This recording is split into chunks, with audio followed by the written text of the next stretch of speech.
Are we waiting for the participants?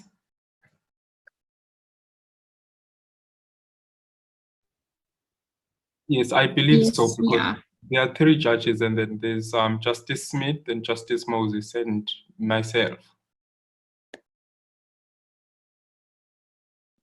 Thank you. Thank you. Justice Smith, before the speakers start, do you mind just asking them how much time they're each going to be speaking for, and then ask the applicants how much time they're reserving for rebuttal? Yes, what I was going to do, I was going to remind them of their time, but I think let me just ask them that, and I'll also have to get their surname so that we can record it on our score sheets. Okay, thank you.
I think we're waiting for the respondents.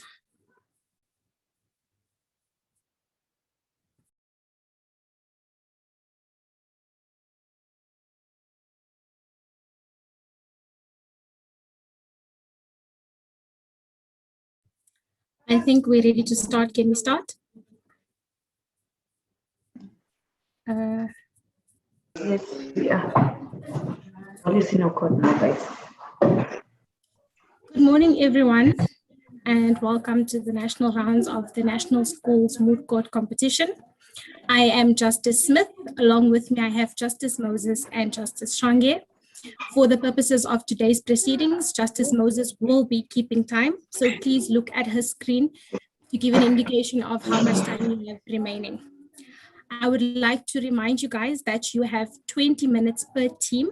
No speaker may speak for more than 12 minutes, and no speaker may speak for less than 8 minutes. You are allowed to reserve 3 minutes for rebuttal and rebuttal. At the outset, I will be asking each team how much time you will be taking. Any questions, or are we good? We are good. Thank you. For the applicant, the first oralist, may I please have your name and surname? Untitled Nerande. Ontatile Nerande.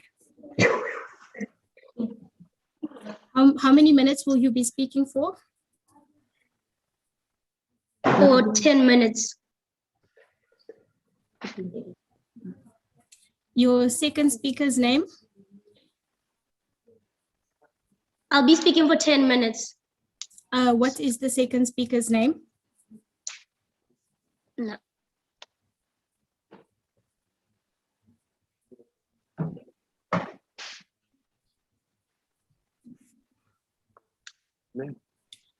I think the applicant is frozen.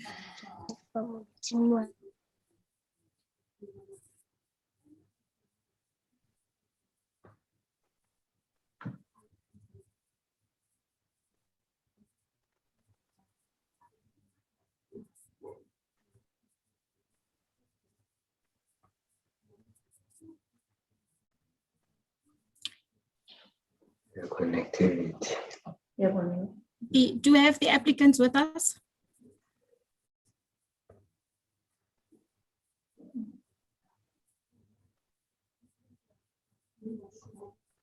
Untitled. So there's no anything. I think let's just carry on. For the respondents, can I please have the name and surname of the first oralist? Cecilia Shinga.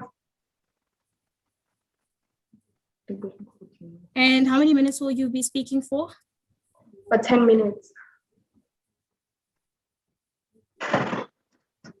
The name of the second oralist for the respondent? Luciano Camogelo.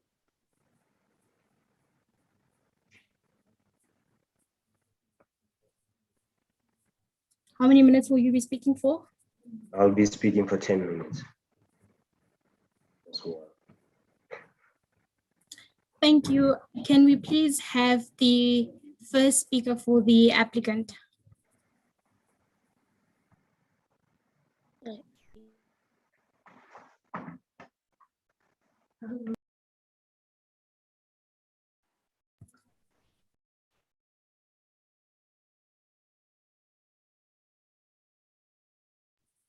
Counsel for the applicant, you may begin.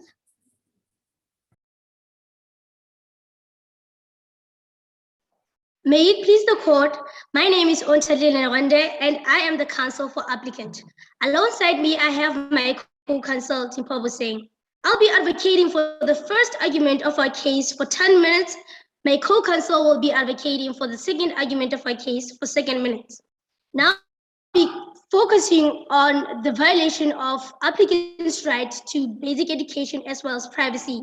My co-counsel, Mr. Bob Hussein, will be focusing on the second argument that respondent violated applicant's right to peaceful assembly. Counsel for applicant reserves 3 minutes. Okay, proceed. Counsel for applicant reserves 3 minutes for rebuttals. The right to basic education is counted amongst one of the fundamental rights of the Constitution. It forms part of the right that are considered to be the cornerstone of the Constitution of the Republic of South Africa. Now, most oftentimes than not, the right to basic education includes vulnerable groups within our society. That is the elderly people, and within this instance, of course, the children. And oftentimes they are not well aligned with their rights, and they are not in well knowledge of their rights. Therefore, within that case, counsel for applicant argues that respondent violated my client's right to privacy, basic education, as well as peaceful assembly. Now, that will involve 4 other reasons. The applicants were suspended for a full year. Unconstitutional measures such as corporal punishment were being exercised by the respondent on my client. Their phones were seized and their private communications were infringed upon. And lastly, the police interference denied my client the right to exercise freely assemble with others. Counsel for applicant therefore argues in line with section 14 ABCD, section 29 subsection 1 AB, section 17, and also under the South African Schools Act number 84 of 1996, section 8 subsection 1 and 2, that respondent has violated applicant's right to privacy, basic education, as well as peaceful assembly. Now, honorable court and my honorable justices, I would like to divert your attention to these 3 important matters, which are also the cornerstone of my argument.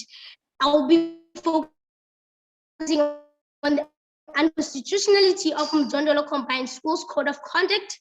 I'll be focusing on the unconstitutionality of the suspension period posed at the applicant, and I'll also be focusing on the lawlessness of the implementation of corporal punishment at the school.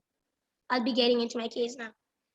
So, the Mjondolo Combined School introduced a code of conduct, which, yes, stipulated that cell phones at all times, whether on or off, shall be prohibited on school premises.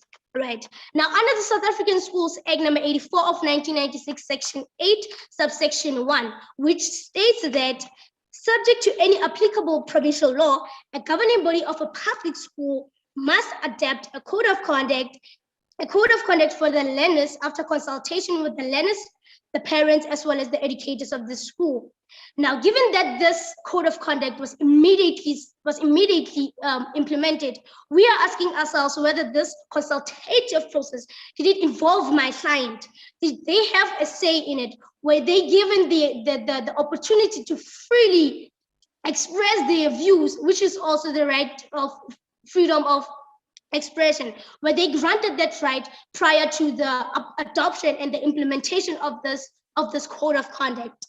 Now, if it did, firstly, if they were part of this consultative process, Ms. Koza would not, which is the respondent within this instance, would not have threatened the learners, telling them that if any one of them brings the cell phones to school, then they will be immediately suspended. Now, again, if all parents did agree on the code of conduct post, then Ms. Koza would not have texted them, telling them that if a mistake has been done, then they should come down and sit down and talk about it, and a way forward must be found. Now, for the counsel for applicant, we are saying that this was admission to guilt. Clearly, the respondent recognized that she was wrong. What the respondent did was wrong and unconstitutional. Counsel, having looked at the facts, firstly, and having looked at the pass rate of the school, don't you think there is a need for such a policy, given that cell phones are distracting the learners? And secondly, what do you think would be an appropriate alternative to this?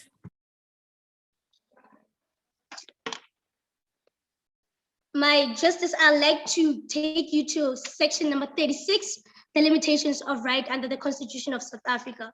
Section 36 clearly states that the rights in the Bill of Rights may be limited only in terms of law of general application to the extent that the limitation is reasonable and justifiable in an open and democratic society based on human dignity, equality, and freedom, taking into account all relevant factors include. Now, I'm talking about section 36, subsection 1E, less restrictive means to achieve the purpose. You have mentioned, my Justice have made a point that yes, the cell phones were destructive in the school, but now there are less restrictive measures to achieve the purpose of, number one, eradicating ill disciplineness in the school and making sure that the learners pass at the end of the day, which that could include, suppose, saying that when you are at school premises or the minute you enter the school premises, you keep your phone off, and it must be off at all times. That is one of the measures that could have been taken into account by the respondent as a way of trying to mitigate this problem of the disciplineness of the school. I'll be carrying forward. I'll be moving forward. Thank you, Counsel. Please proceed. Thank you, my Justice. Now, I would like to also take this honorable court to the Pillay case, the MEC for Education, KwaZulu-Natal and others versus Pillay 2008, number 1 SA 474 CC. And paragraph 98 of the Pillay case states that both discipline and education are legitimate goals. However, care must be taken not to state the school's interest too broadly. The code of conduct, once adopted, did not contain any express provision for exemptions, either to regulate in what circumstances they would be granted or to establish a procedure whereby an exemption could be obtained. Given this absence of this clause, yes, my Justice. Apologies to interrupt you. And while I can agree with you that the measures taken by the school may have been very strict, it's very clear in the facts that these measures have worked and that, you know, the school's pass rate has drastically increased and the students are following the rules better than they were before. So can't we make an exception in this instance and allow the school's rules to be stricter because of the benefits that comes when we have these kinds of strict rules? Thank you for the question, my Justice. Now, my Justice, if we clearly analyze the hypothetical case that was granted to us, it stated that the 70% pass rate, which was the great increase, I must admit, from 43 or 53, somewhere around the case, was prior to the adoption of and the implementation of this code of conduct. The increase was before the implementation of this code of conduct. Now, clearly, there have been ways that respondents have considered in making sure that the school passes well and the learners, they eradicate high absenteeism within the school. Now, clearly, this measures worked, but now, why now is there a great interest in implementing such strict and very harsh measures on my client? It doesn't make any perfect sense at all, Your Justice. I hope that. Back to the Pillay case that I was. So, which was a significant factor in giving rise to the unfairness in this case. It gets back to the exemption that my justice was talking about. That there should be an exemption. For example, that like I have aforementioned answering the questions justice that I was asked prior to yours, my justice, was that there could have been ways. There could have been ways that the respondent could have taken into consideration. For example, like I aforementioned that your phone must be off when at school premises, and we should not divert and shy away from the fact that cell phones actually do contribute to the learning process, the Honorable Court. For example, right now we are under very unprecedented circumstances, the COVID-19, and it is an undeniable fact that some learners have been electrically learning. Now, these are the ways that cell phones come in very handy within our school environment. For example, you don't understand something, you can go straight to Google.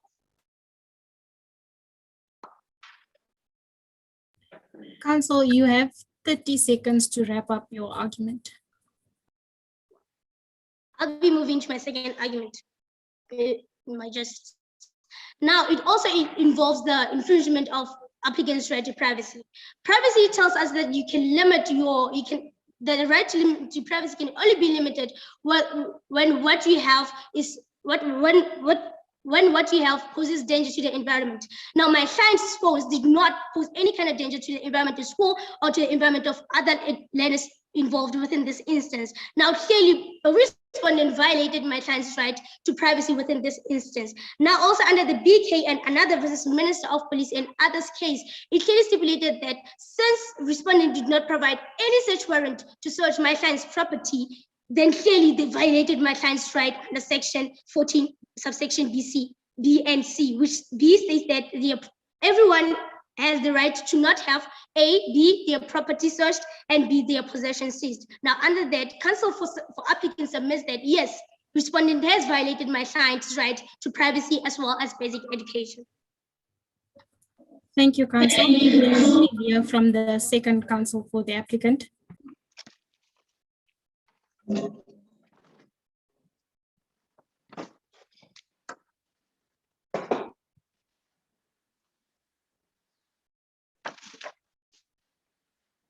May I start?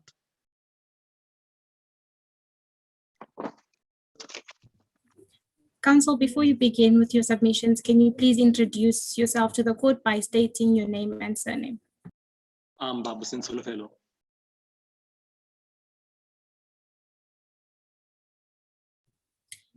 Please proceed. I would like to remind this constitutional court that I'll be advocating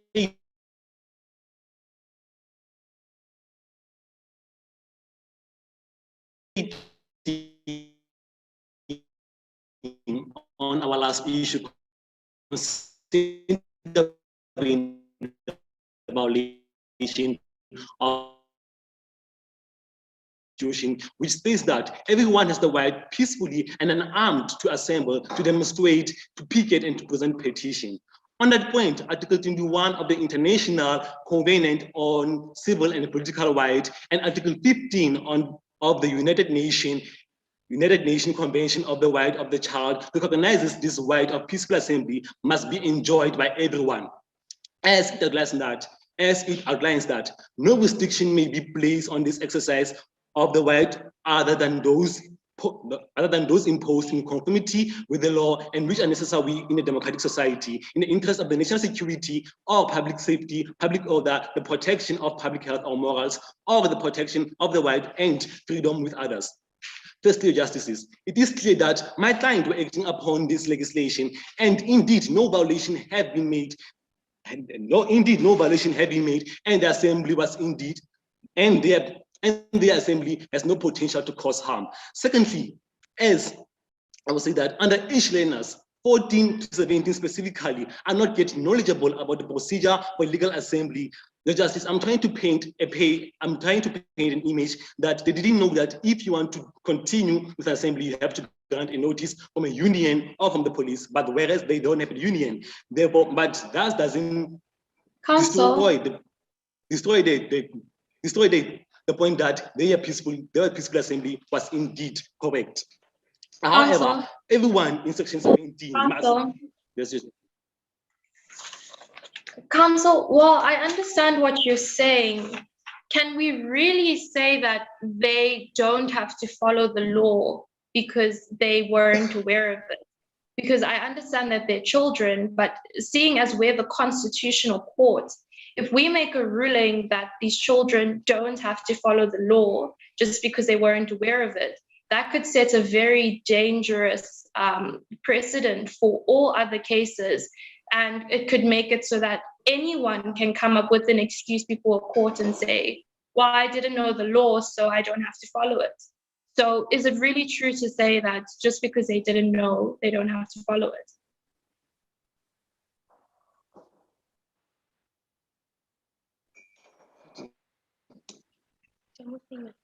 The justice, we have internet failure on this side. Can you please repeat your question? Of course, counsel. Basically, my question is, can we really make a ruling that the children don't have to follow the law with regards to the notice of their demonstration just because they didn't know about it? My concern is that if we were to make that ruling, then any person could come up to a court and say, I don't have to be punished, I don't have to go to prison because I wasn't aware of the law. So basically, as we have said that underage learners 14 to 17 specifically, they are not yet knowledgeable about the procedure for legal assembly. Therefore, I'm trying to paint the picture that they have no union to present them on behalf, or they didn't know that if you want to assemble, you have to go to the police station and for grant for a notice. Thank you, counsel. You can proceed. Okay, as I was saying, however, everyone in section 17 must be interpreted to include every person or group, young or old, poor or rich, educated or illiterate, powerful or voiceless. Whatever their station in life, everybody is entitled to exercise the right in section 17 to express their frustration, aspiration, and demands. In summation of our argument, we from counsel, from the applicant, we submit that to this constitutional court that General Combined School is not a safe school where any citizen around South Africa could be, and second, suggest that the Braamfontein police station get effective training over again. We counsel for the applicant respectfully request this honorable court, firstly to declare that the respondent right to privacy, the applicant right to privacy, basic education, and peaceful assembly has been violated, and secondly to declare that the assembly of learners was peaceful, therefore the respondent along with the police has violated my client's right to. Can we really say that the assembly was peaceful considering that they had lit bins on fire and they disrupted the entire school day and people were not allowed to go into the school?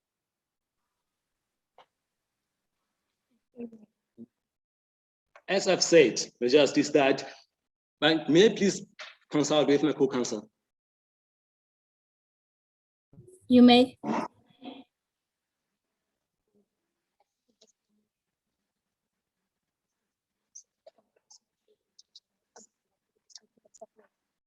Yes, Justice, as I get to my question. The fire and the dustbin trash that was set on fire didn't have any potential to cause harm around. And secondly, if those learners who went home really wanted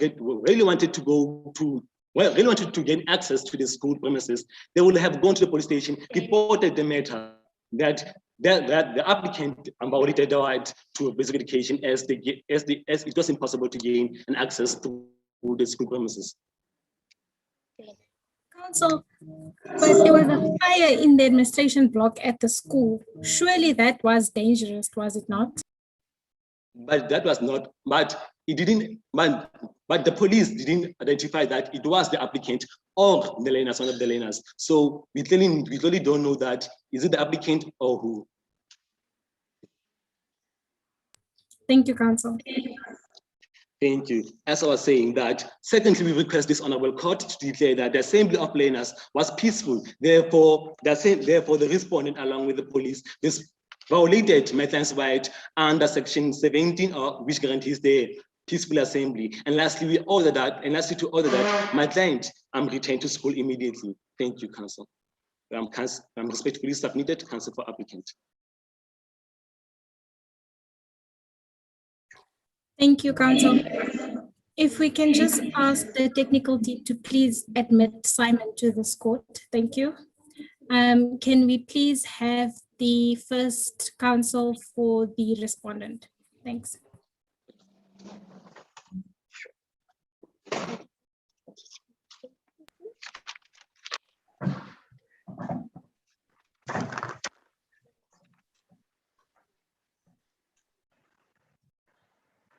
May the applicants please mute themselves. Thank you.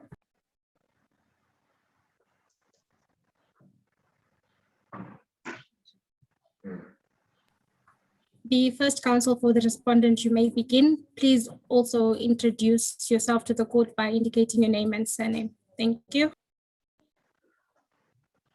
My name is Cecilia Shinga. I am the counsel for the first counsel for the respondent. The issue before the Constitutional Court is whether Section 4 of the School's Code of Conduct is unconstitutional and violates the learner's right to education and the right to privacy. Counsel for the respondent contends that the respondent did not violate the applicant's rights to privacy on the merits that the principal of Mjondolo Combined School, Ms. Khoza, ordered a search of Learner's school bag, that which is in line with the school's code of conduct and section. The accused, the applicants, were well informed and aware of the school's policy and code of conduct, that which explicitly states that the use of cell phones, whether on or off, is prohibited in the school, and failure to adhere to this code 4 may lead to confiscation and suspension. The court is humbly reminded of the need and urgency to maintain discipline and subsequently improve the school's results, as cell phones can be a form of disruption during school hours.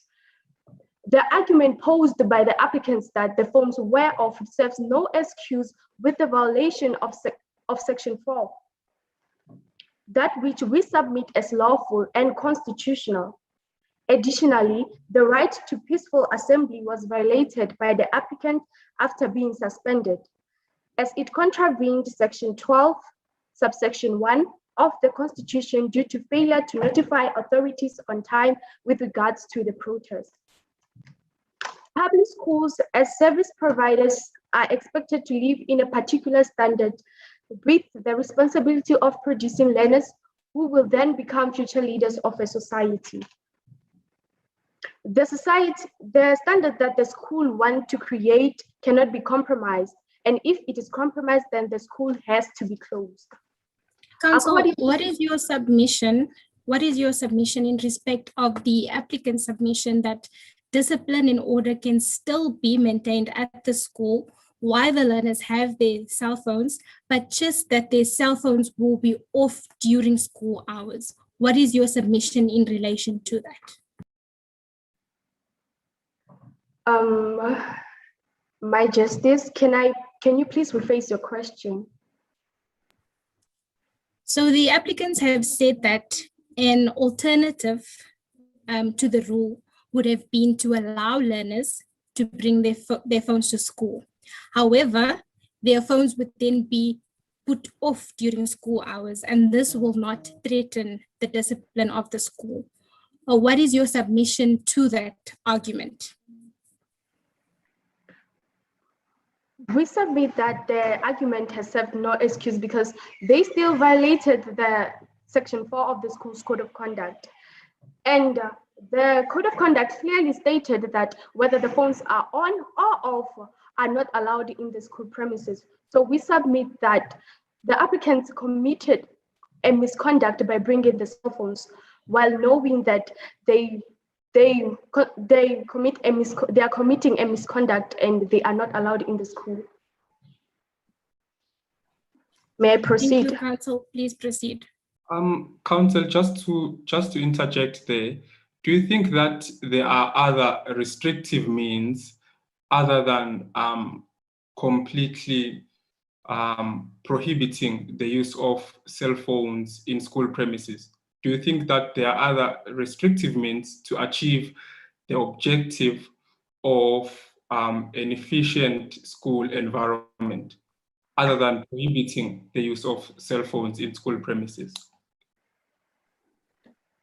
My Justice, I don't think there are any other kind of ways that you can deal with undisciplined learners, because it is clearly stated that the learners were undisciplined. So the principal of Mjondolo Combined School had no other option but to use this kind of measure to ensure that they follow it and to ensure that the school will be able to run smoothly and no learner will be able to hinder the smooth running of the school.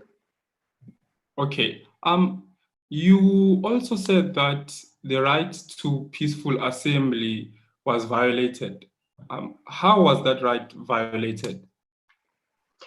It is said that the learners, after being suspended, they gathered in front of the school and they did not notify authorities on time with regards to their protest. The authorities did not know that there was going to be a protest, which is illegal to have a protest or a gathering without notifying authorities. So they committed a misconduct again. Okay, thank you. You may proceed. According to Mpalala 2014, in his study on the proliferation of cell phones in schools, notes that despite the potential educational benefits of cell phones in a learning environment, the SGB members, teachers, and learners agree that cell phones have a negative impact on the learning and teaching process as they tend to be disruptive.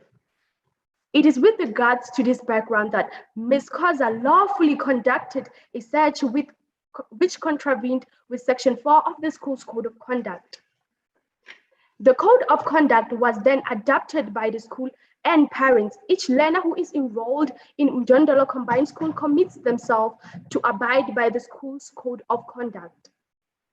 Additionally, in terms of Section 8A of the South African School Act number 84 of 1994, the school's head is authorized to conduct a random search without a warrant with regards of any form of violation that may hinder the smooth running of the institution. The council subsequently submit that the search and the measures taken by the school is lawful and constitutional. Furthermore, the council wishes to bring to light that Section 36, subsection 1 stipulates that the rights in Chapter 2 of the Constitution are not absolute, but may be limited in certain circumstances. Therefore, Section 8A of South African Schools Act Counsel, is a law. May you please tell us what is the necessity of limiting those rights in this particular instance?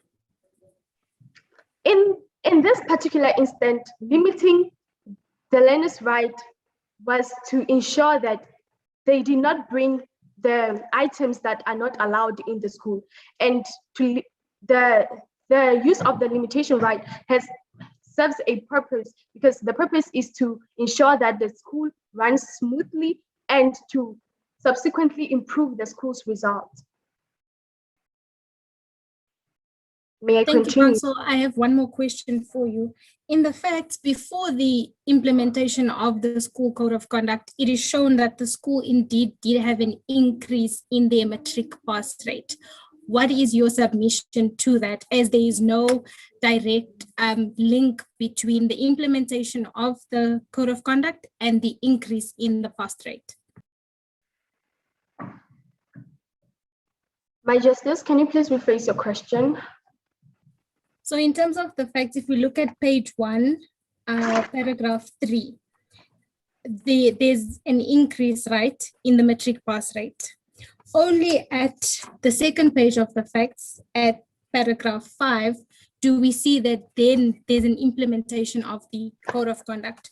So what I'm asking is, since the matric pass rate has already increased before the implementation of the code of conduct, what is your submission with respect to the code of conduct having no bearing on the increase in the pass rate?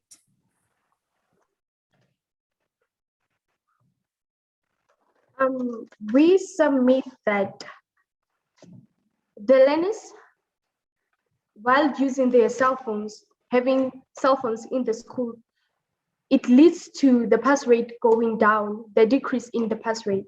And the pass rate would increase while the learners focus on their schoolworks, and cell phones are not a part, they are not in the school. They focus more on their schoolwork, and phones are not there to disrupt them. And then the pass rate can be higher the way it was before. Thank you, Council. Therefore, Section 8A of South African School Act is a law of general application. It applies to all the schools and is aimed at the interest of learners with regards to their right to basic education. The right to privacy of the applicant is therefore limited due to failure to adhere to Section 4 of the School's Code of Conduct that wishes to promote and maintain an undisruptive learning environment. The applicants bought the cell phones fully knowing that it is prohibited and constitutes misconduct. The misconduct of the applicants provides justifiable reasons for Ms. Khoza to conduct a search, confiscate phones, and suspend learners. Thank you. Thank you, Council. Can we please hear from the second counsel for the respondent? I, Musiane Kamogelo, the representative of the respondent, will argue on behalf of the respondent and add more on what my co-counsel has just said. Counsel for the respondent will further argue whether the right of school to ensure uniformity, equality, and discipline in the school should be exceeded by the applicants to disrupt the school's order. It will therefore be argued by the respondent that the school is in creative of public statement and public service of the following. Learners and parents must always do a research about the school they want their learners to attend, including actually more especially the fees, code of conduct, etc. Choosing a particular school is a free and a voluntary exercise by learners supported by their parents. Upon acknowledging the school code of conduct, adhere to it respectfully and do not engage in any form of act that may hinder or disrupt the smooth running of the respective institution. Given the above statements, we respectfully refer the Honorable Court to the case of Mlungwana and others versus another 2019 1 SACR 429CC. With regard to the applicant's protest, the counsel of the respondent posed the following. Paragraph 2, section 12, subsection 1A constitutes an unjustifiable limitation of the right in section 17. Just to interject there a bit, what was said in Mulungwana? It is said that paragraph 2, section 12, subsection 1A constitutes an unjustifiable limitation of rights in section 17. Paragraph 16, that which is central to the presented case, explicitly states that if a gathering proceeds without a formal notice, then section 12, subsection 1A provides that it is a criminal offense to convene a gathering without giving the requisite notice as possible as prescribed in this Act. Counsel for the respondent contends that the act of the applicants to protest is unconstitutional and illegal, as they have failed to follow the legal protocols we stated and violated the limitations of the right to peaceful assembly. The applicants' justices, honorable justices, the applicants' aim are as follows: to cause disruption and to smooth running of the school, to influence learners to bring their cell phones and play with them in order to undermine the school's discipline. It is, however, our submission that this kind of possession is disruptive and therefore calls for confiscation and ultimately suspension. We submit that both High Court and Appeal Court dismissed the applicant's application, and we humbly direct the Honorable Court to do the same. Counsel, The applicant, Honorable Justice. was the suspension of the 6 learners not too much of an extreme punishment? And doesn't that violate the learners' rights to education? Honorable Justice, it is not. The learners had to adhere to the Code of Conduct, which was administered by the principal of Mjondolo Combined School, supported by the SGB members. Basically, the Code of Conduct is agreed upon by the parents, both supported by the learners, as well as the leadership of the school. Thank you, Chief Justice. Counsel, while I understand that, the Code of Conduct does not state that if you hold a protest that is disruptive and without notice, that you will be suspended for the maximum amount of time. So the students had no idea that that kind of punishment would result if they had protests. So I understand that they were disruptive, but suspending them for such a long period of time seems to be way too drastic of a punishment. Justice, we still stand our ground that the applicants failed to adhere to the Code of Conduct, and they actually know the law that conducting a protest without providing a notice, it is unconstitutional. May I proceed? Yes, Counsel, you can proceed. The applicant's condition that Section 4 of the School's Code of Conduct violates the right to privacy is misplaced, and it must be rejected by the Honorable Court. We therefore respectfully refer the Honorable Court to the case of the head of Department of Education, Free State Province versus Welcome High School, and another head of Department of Education, Free State Province versus Harmony High School, and another 2014 2 SA 228CC, paragraph 58, which states that a code must be aimed at establishing a disciplined and a purposeful school environment dedicated to the improvement of maintenance of the quality of the learning process. In this paper before the court, the applicants do not show that they have applied to the relevant authorities to be permitted to gather in front of the school. Applicants may not be heard to say that they are asking the Constitutional Court to uphold their legal and unlawful conduct.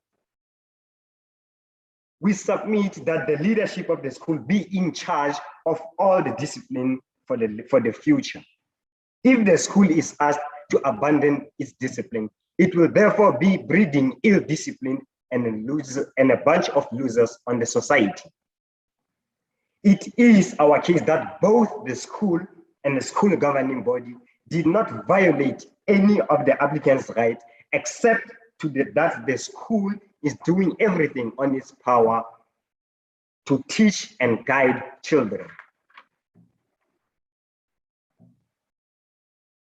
In conclusion, counsel for the respondent has shown that Section 4 of the School's Code of Conduct of Mjondolo Combined School is constitutional and does not violate the applicant's right to peaceful assembly, the right to privacy and the fundamental right to basic education. Counsel, what is the objective or the purpose of Section 4 of the School's Code of Conduct? The purpose of Section 4 of the School's Code of Conduct is to maintain discipline within the respective institution and to raise their wherefore, as their pass rate was low before. The School's Code of Conduct was implemented by the virtue of maintaining discipline, as I said, and to increase the pass rate of the school, as well as to breed disciplined learners. So is there any interrelation or link between the enactment of Section 4 of the School's Code of Conduct and the increase of the school's pass rate? Yes, Honorable Justice. How? After the school... how is that so? Because if I'm not mistaken, the pass rate had already increased before Section 4 of the School's Code of Conduct was enacted. Unless I do not understand the facts correctly, of course. Yes, no. You have to correct me there. No, it's not like that, Chief Justice. Actually, Honorable Chief Justice. After the new principal of Mjondo Law Combined School, which is Ms. Khoza, adjourned to the new principal as a new principal. She was there to maintain or to implement any strategy and alternative measure to maintain a discipline in her school or in her respective institution, whereas no principal would like to be in an institution which is conducting a misconduct or however.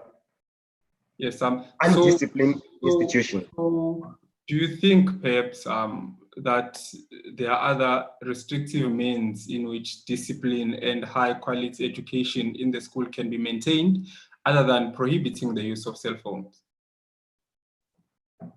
Prohibiting the use of cell phone is a good measure, as cell phones tend to disrupt, whether on or off, they do tend to disrupt the learning process and do not become too prolific to the learning environment. Justices, may I have a minute to conclude my argument? Respectfully, so may I have I think that Justice Smith will have to make a decision on that. Thank you, Honorable Justice. Counsel, I will allow you 30 seconds to wrap up. Thank you, Honorable Justice Smith. Counsel for the respondent respectfully request the Honorable Court to make an order in the following. Wherefore, we pray as follows.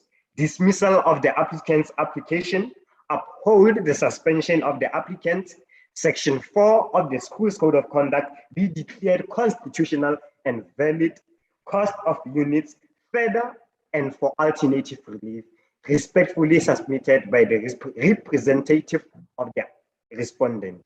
Thank you. Thank you, Counsel. Can we please have the applicants who will be doing their rebuttal?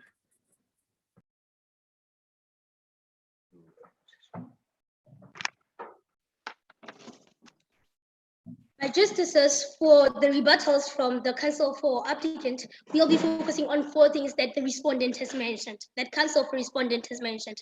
Firstly, the counsel for respondent did mention that the Code of Conduct and the implementation and the adoption of the Code of Conduct was for the improvement of the school results, and the suspension period posed at my client, the applicant, was fair enough. Now, when we look under the South African Schools Act number 84 of 1996, Section 8, subsection 1A, which clearly says that subject to this act and any provincial law, the governing body of a public school may, after a fair hearing, suspend a learner from attending the school as a correctional measure for a period not longer than 1 week.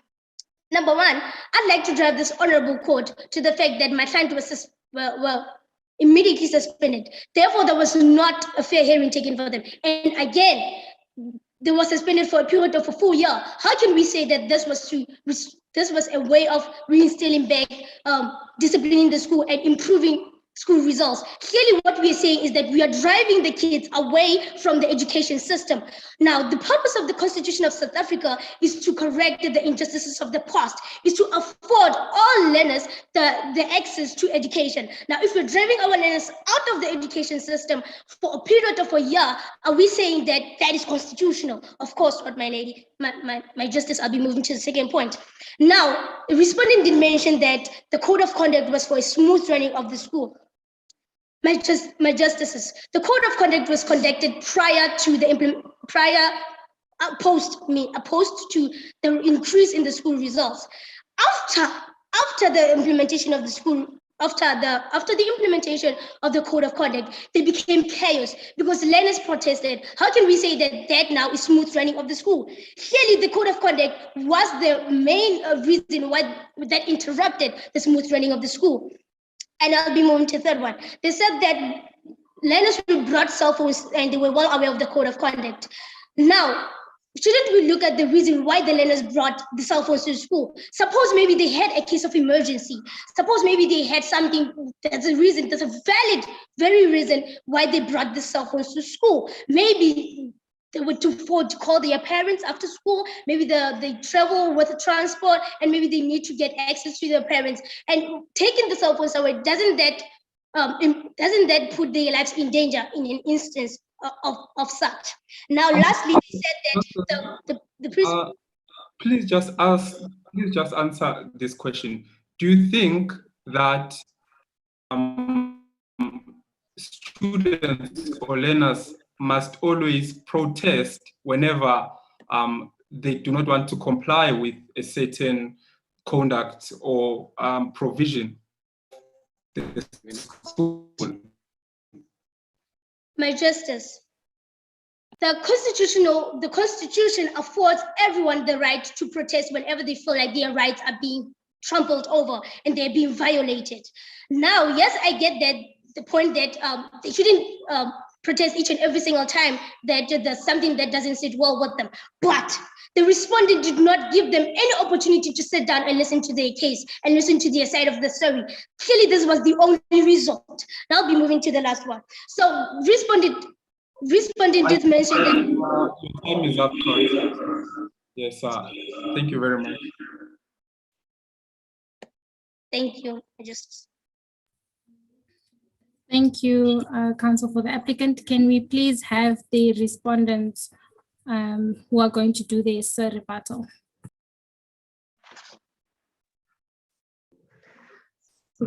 According to my learned friend's third point, she says that what if the learners had to speak to the parents or they had an emergency? Well, if the learners had an emergency and wanted to speak to the parents, then the whole school will also have an emergency and they will all want to speak to their parents.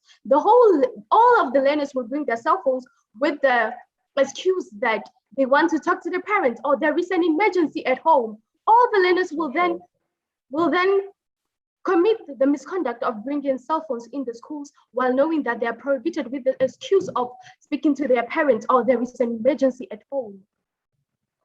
Counsel, what do you suggest is an alternative to them bringing their phones? Should there be an emergency? What should occur?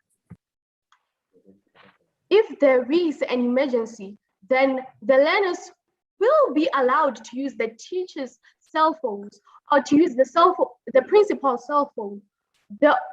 It is obvious, my Chief Justice, that the teachers and the principal has a cell phone, so they can use the principal's or the teacher's cell phone if there is any kind of emergency at home.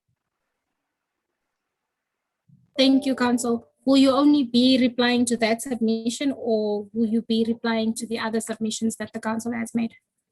My co-counsel will reply to the other points that my leading friend made. Honorable Justices, unless... Counsel, before you continue, I'd like to just take a moment with my justices. In terms of the rules, your Justices Moses and Justice Shange, it is my view that only one speaker may do rebuttal. I'm not sure in this instance if you would like us to allow both of them to do rebuttal, but in terms of the rules, only one speaker is allowed to do the rebuttal. I agree with the judge, President. I also agree that only one speaker should do the rebuttal. I also agree that only one speaker should do the rebuttal, but it seems like in the instance whereby they've prepared two speakers, well, the other speaker can also rebut, but just within the demarcated time. Yes, just as long as they don't exceed the time allocated to them. Yeah.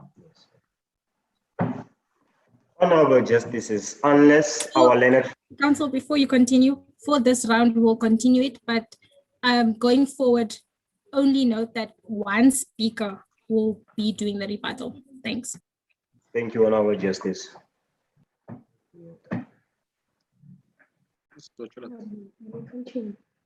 Counsel, you can continue.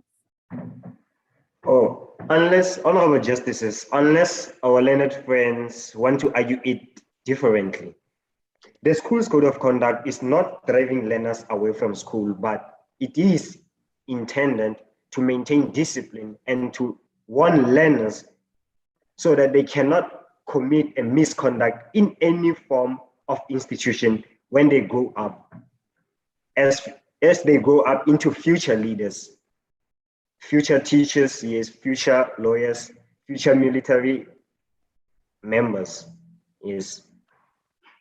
The code of conduct was implemented to maintain discipline, and wherefore we stand our ground that the code of conduct is constitutional and valid, and therefore we humbly direct the court to declare that the code of conduct is constitutional and does not violate any rights of the applicant's client.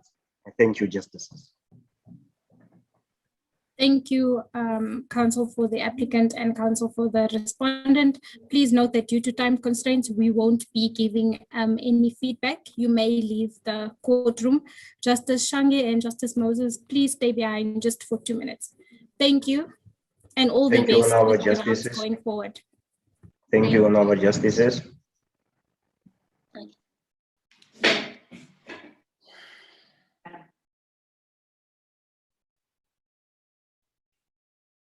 Hi guys, I just wanted us to clarify the names of the speakers. I tried to get them to repeat them, but it wasn't as clear. I've also asked Simon to please send them through. So from my side, I have the first speaker from the applicant as Untitled. I'm not going to insert surname because I know her first name. And then the second speaker, I think, was Ntabiseng Tolofele, something to that effect. And then for the first speaker for the respondent, I have Cecilia. And for the second speaker for the respondent, I have Masia. I don't know what you guys have on your side. Well, I just couldn't get their name completely. Yes, I've also asked Simon to please send it through because it wasn't clear. Yeah, I didn't really catch their names. I tried to get down their surnames. So for the first speaker for the applicants, I got Nirande. Yes, that was Nirande. Yeah. Sorry, what did you say the name for the second speaker for the applicant was? Masia. Masia. Okay. And then for the respondent, the first speaker, their surname I think was Shinga. And then the second speaker was Kamukelo. Wait, the second speaker, it's Kamukelo Masia. For the respondent, I just put down Kamukelo. I think Masia was for the applicant, the second speaker.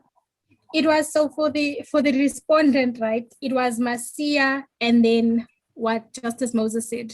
I took down the full name. So it's Masia and then what do you have? Kamukelo. Yeah. Okay, I think let's just put the respondent second speaker as Kamukelo. Okay. And then the first speaker respondent is Shinga, Justice Moses said. Okay, Shinga. Okay. The surname of the second speaker for the applicant I didn't get, but just like Justice Moses, I got the surname for the first speaker for the applicant, which is Nurende.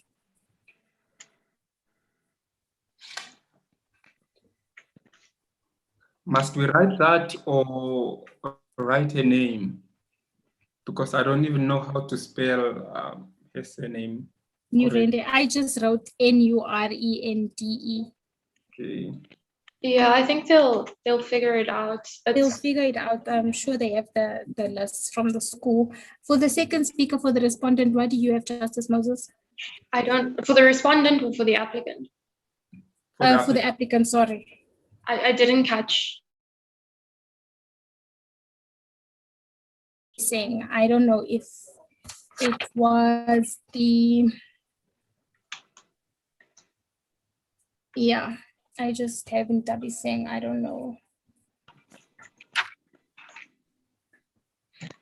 Before we conclude, I just want to confirm something, because when I was reading through the rules, I didn't see anything about sir rebuttal. So going forward, are the respondents supposed to do sir rebuttal?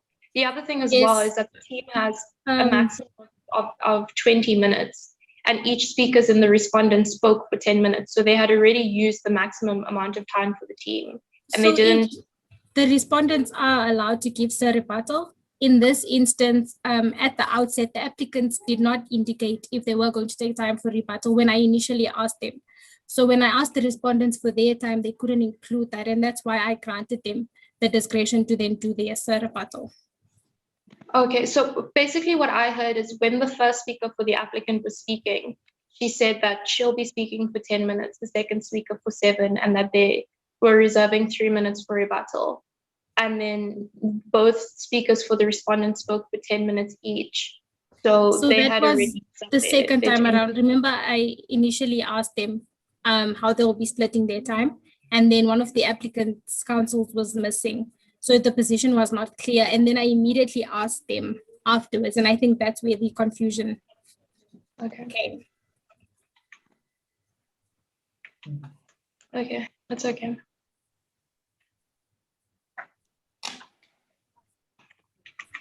Okay. I don't know. Do you guys want to discuss scores, or you'll just do your scores on your own? And yeah, I think so, considering that we're behind schedule. Okay. Thanks, guys. Enjoy it going forward. Okay. Have a good day. You too. Bye. Bye. Bye.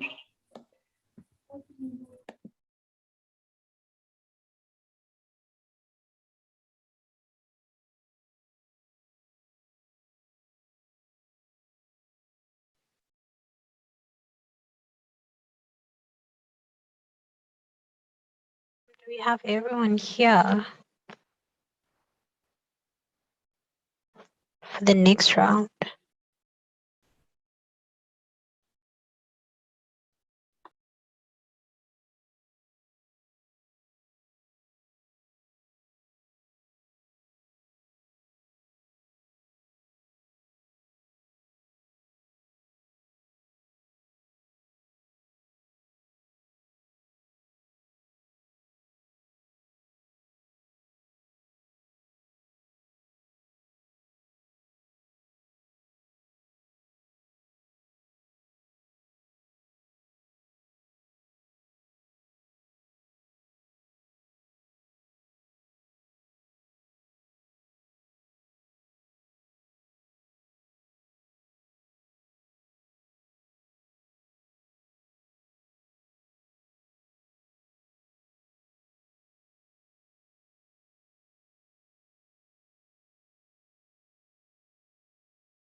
Good afternoon, everyone. I hope that everyone can hear me. Thueba, I'm not sure how you went about it in your last round, but do we have a bailiff or do we have to keep time? We don't. I have time cards with me, so if you want me to, I can keep time for the speakers. Okay, that would be amazing. Yeah, so I hope everyone can hear me. I think before we start, can we please just test everyone's audio and video? Can we start off with the applicants? Please switch on your video cameras, unmute yourselves, and then give us your name as well as how much time you will be speaking. So can the first speaker for the applicant please just switch on your audio and video and indicate to us how much time you'll be speaking for.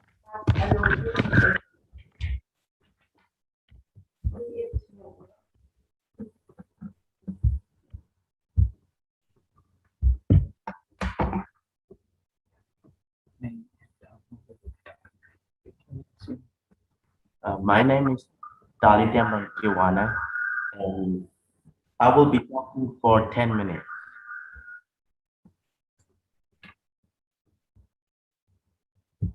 Second speaker.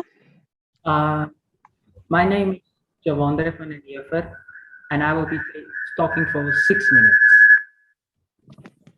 And then how much time will you be reserving for a battle? We will not be using the word. We will not be using the word. All right. Thank you so much. Can we have the respondents? Please switch on your video, audio, and give us time allocations, please.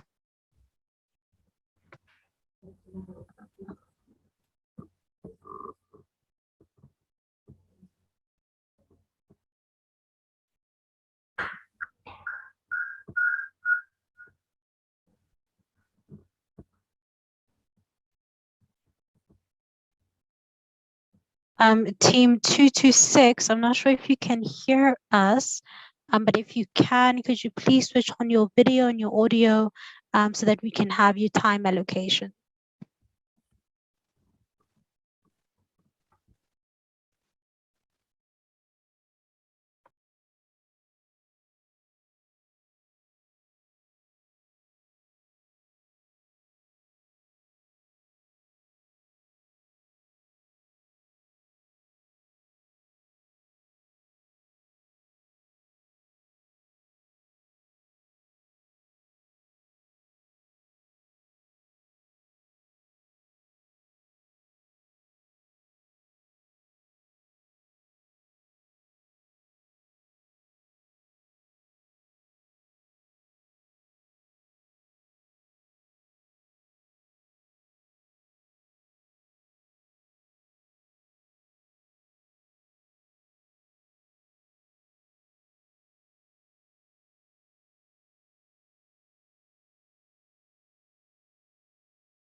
I think in the interest of time, Team 226, if you're having issues with your video, could you please just, in the meantime, indicate how long you'll be speaking so that we can start off?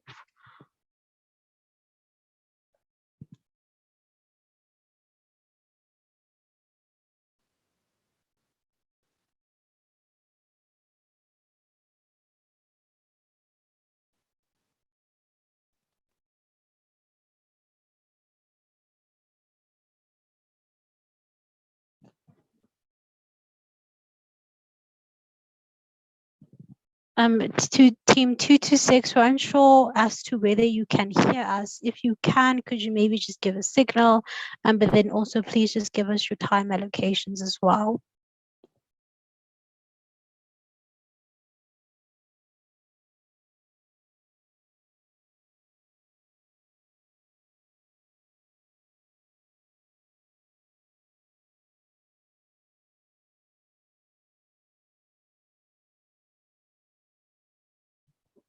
I don't know if this is just me. Maybe the other judges can indicate whether they can hear Team 226, but I'm unable to hear anything. I can't hear them either.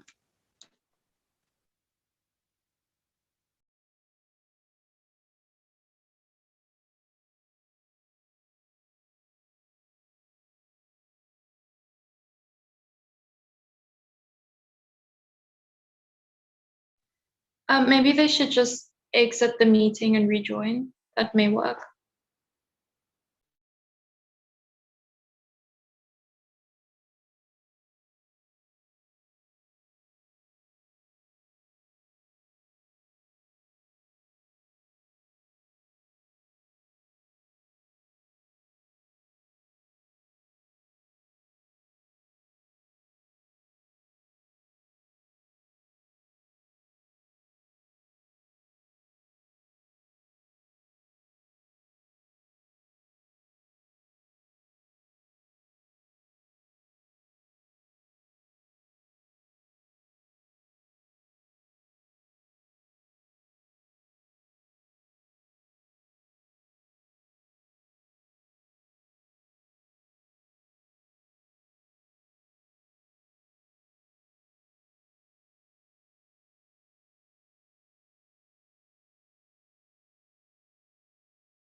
Hello, everyone. I think we've got our teams here.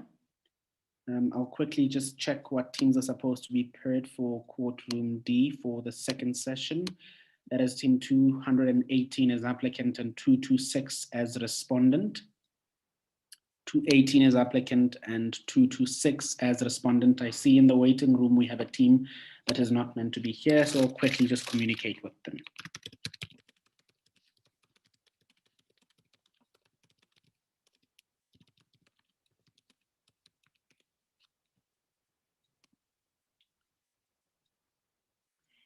Yes, we seemingly have all the teams that we are supposed to be having here.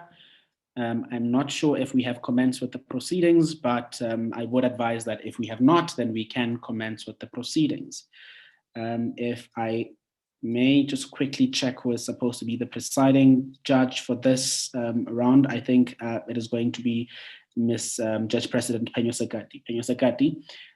Please, I'm not sure if you guys had already commenced with the proceedings, but if you haven't, you may. Thank you, Simon. We had already commenced with the proceedings. We were getting their time allocations. However, we are unable to hear team 226. So we're just waiting for them to work out their settings. To team 226, if you can hear us, could you in the meantime maybe type out how long each speaker will be speaking for so that we can begin?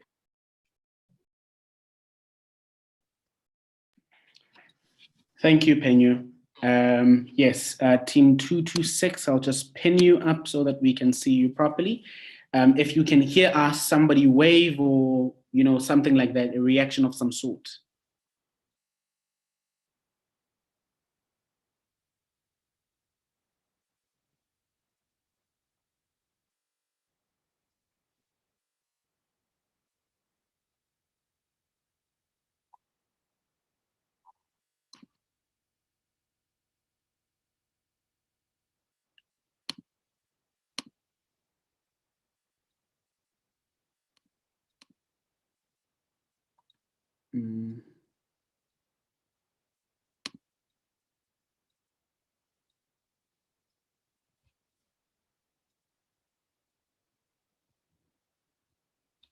Let me just quickly try and see if I can get hold of their contact details, and I can try and call one of them and find out.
Testing, testing.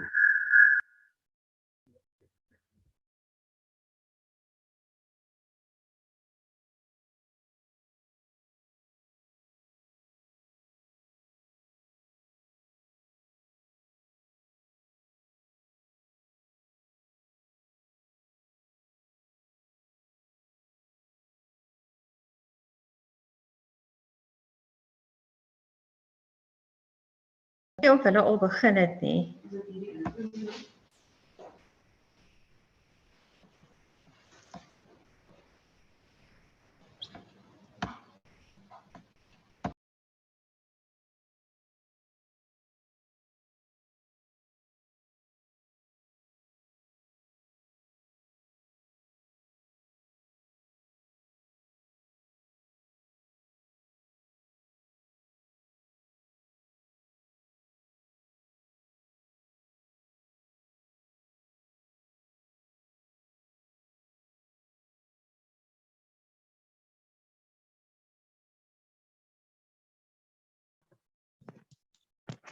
Team 226, I'm not sure if you're trying to speak. I see that the square has lighted on your end. But if you are, could you maybe just unmute yourselves?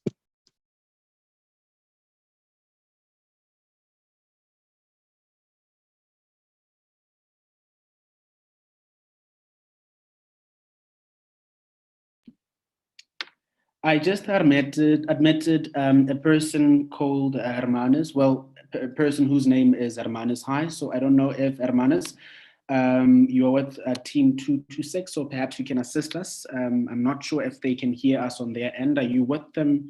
Is this the team? What's what?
Okay, can you hear us now?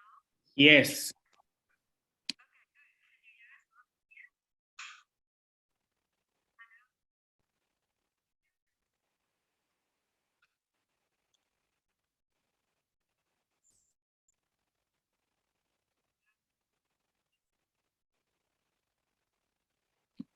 I'm not sure if you are connected to speakers or mics. Try removing them if you are connected to them. And let's try see if we can just use the actual audio, computer audio, and maybe it will work better.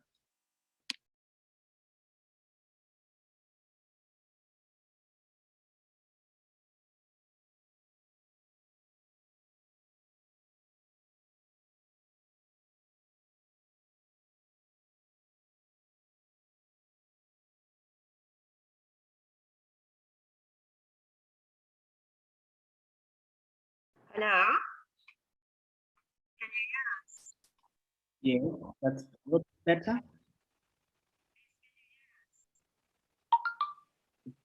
We can hear you, but it's too soft-ish.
So yeah. Okay, then I'm then going to use the CT226R because I've been logged in. Will that be all right? Then I can just rename that. Okay, let's see.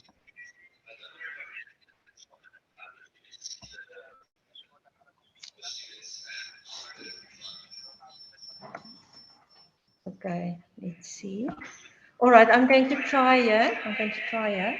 All right, I'm going off the cell phone now and then see where it's going to work. Mute anything. Okay, so I was on the phone with Lorraine just now, and she says she is going to try and use another device. Their end with this particular device. I think she's on the next device, just trying to see if she can use it. And yeah, so a little, patience, just a few more minutes and see. Let's see if the next device is going to be better functional. If not, we might do sort of a call conference of some sort. I'll call them on my end, and then I will put them on speaker, and then the judges will be able to hear them from my speaker, and then they will be able to hear you from my mic as well. Yeah, but let's give it a few more minutes and see how it goes.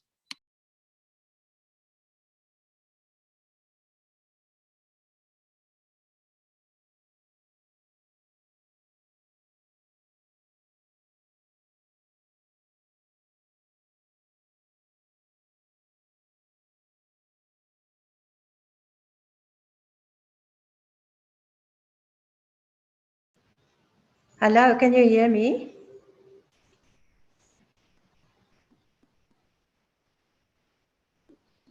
Okay, is that now loud?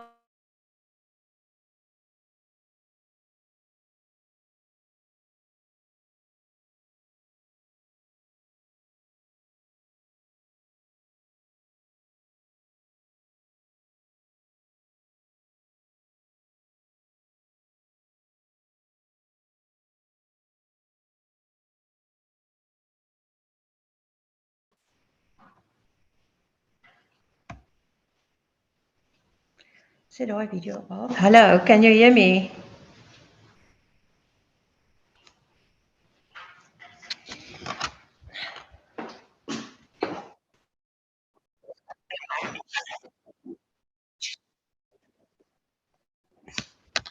Hi there. Yes, we can hear them. Okay, can you hear us loud and clear?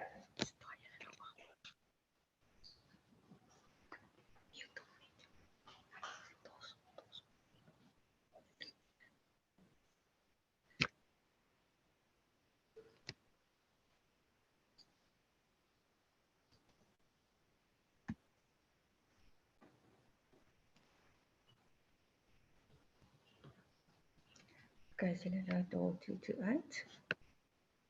Pause. Yeah, right.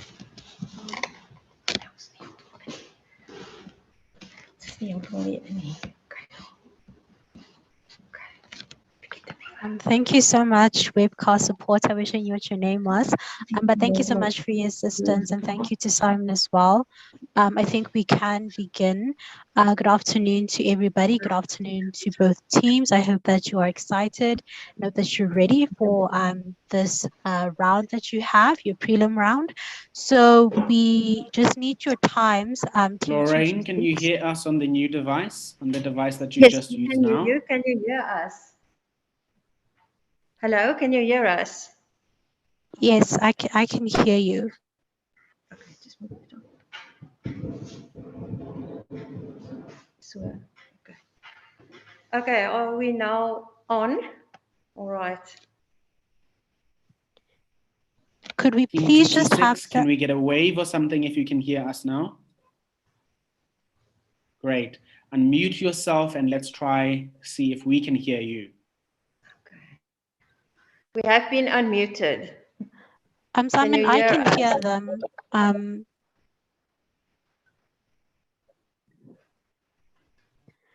Team 226, could we please have your time allocations? We'll start with the first speaker, but it's just indicate how long you'll be speaking.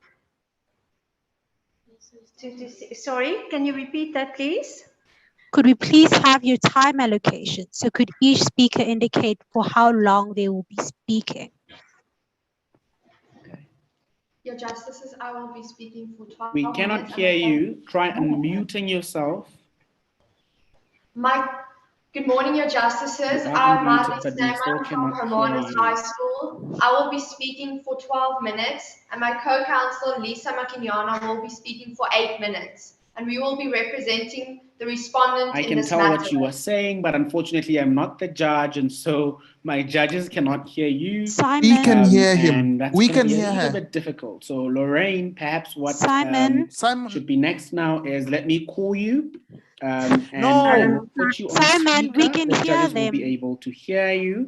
We'll try to be very I'm just going to minimalistic call questions, Simon, everyone, because and let him obviously know of the that we can't delays hear that you. may be existent as a result of the fact that it's a call in a Zoom session happening at the same time. No, but he can't hear. I can't, so that we can hear them clearly. I'm going to call you now, Lorraine, and then I'm going to put you on speaker. And yeah, we can proceed with the session like that. Okay.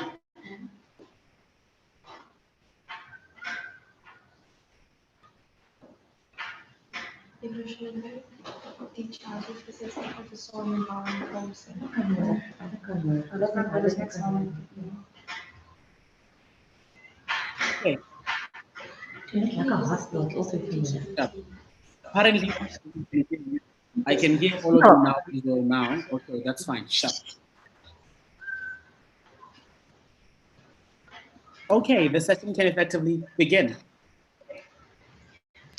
Apologies for that, everyone. Unfortunately, everything on Zoom can be quite unpredictable. But in the interest of time, we will begin. Judge Moses will be keeping time, and she will be showing you time cards like those as your time elapses. And when you are left with a minute, you'll be expected to wrap up on your arguments. At about 30 seconds, you're expected to conclude, and then you will also get a time card indicating time has elapsed. So can the first speaker of the applicant please approach the bench whenever you are ready?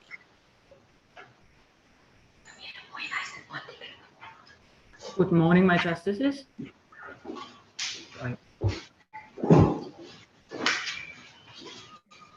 Good morning, my justices. Good morning, my fellow peers. My fellow counsel and I will be addressing the following sections of the Constitution of the Republic of South Africa.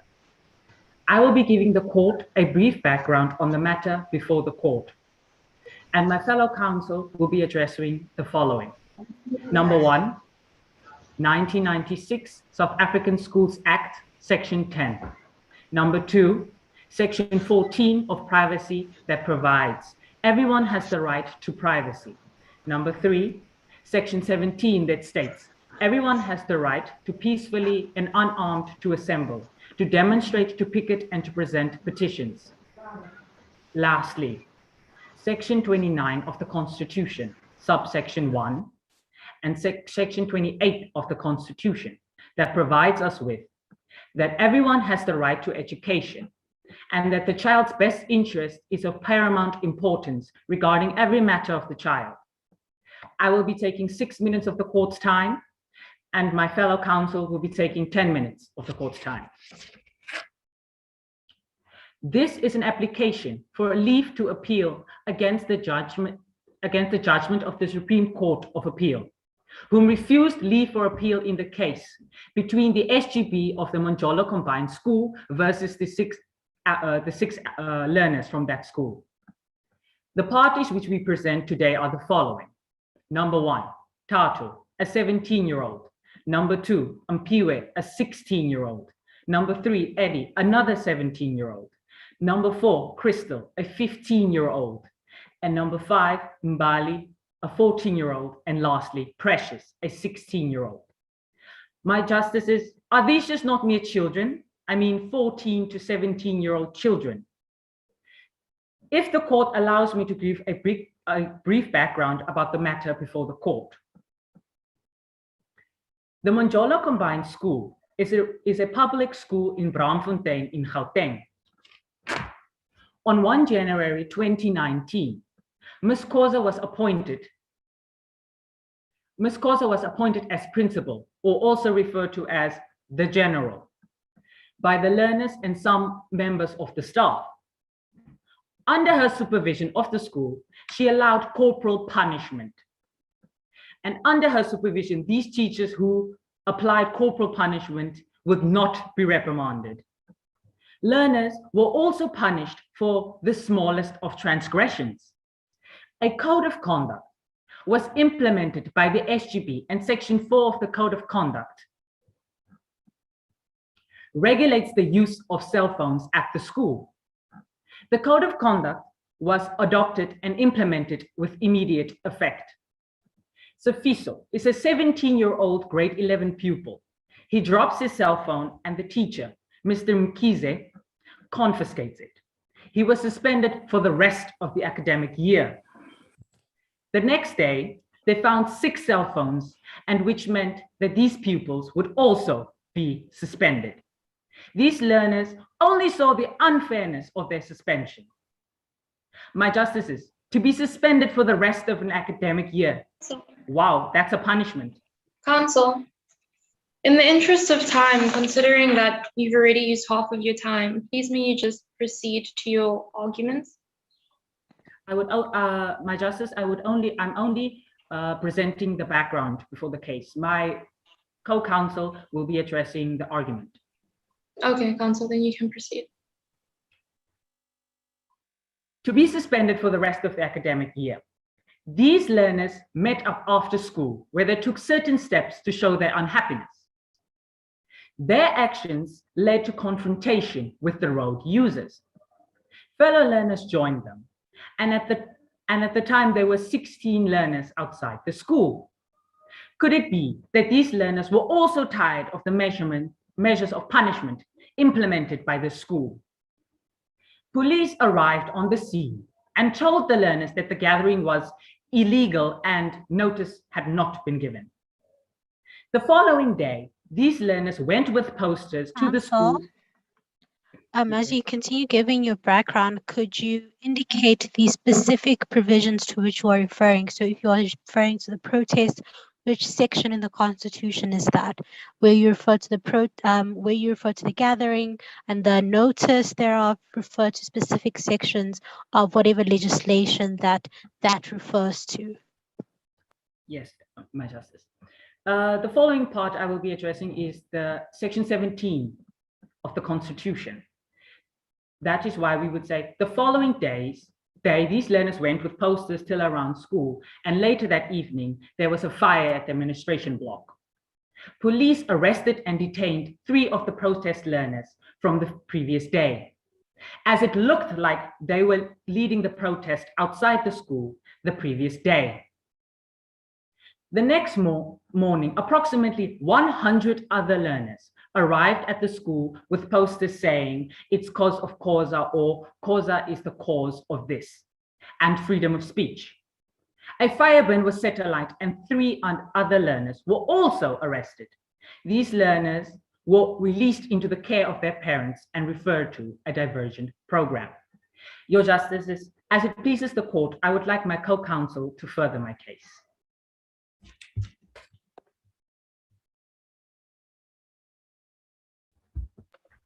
Thank you, counsel. Can you have the second speaker on behalf of the applicant whenever you're ready?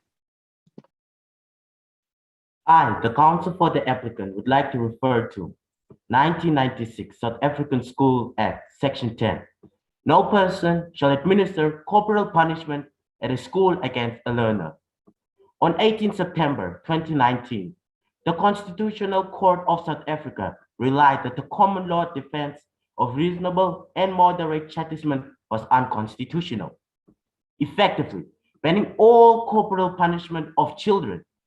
The court stated, and I quote, "The right to be free from all forms of violence or to be treated with dignity, coupled with what chastisement does in reality, entail as well as the availability of a less restrictive means, speak quite forcefully against the preservation of the common law defense. of reasonable and moderate parental chastisement, end of quote. That judgment highlighted the research which shows that all corporal punishment is potentially harmful and part of a wider circle of violence, and recognized South Africans as having a history of widespread and institutionalized violence. It found that in light of the existence of alternative non-violent methods to achieve the same goal of raising a responsible member of society. Apologies for interrupting you. And while I can appreciate that corporal punishment, is not legal, the school has stated that they will stop the corporal punishment. And the issue before the court today isn't necessarily the corporal punishment, but rather Section 4 of the school's code of conduct. So can you please address the court on why the Section 4 of the school's code of conduct is unconstitutional? Can I please consult with my co-counselor?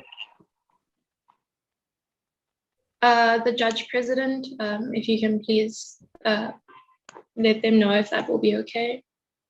Counsel, unfortunately, you are unable to communicate with your co-counsel whilst you are delivering your argument. So could you please just refer to that argument, or the alternative, refer to the argument concerning the protests at the school?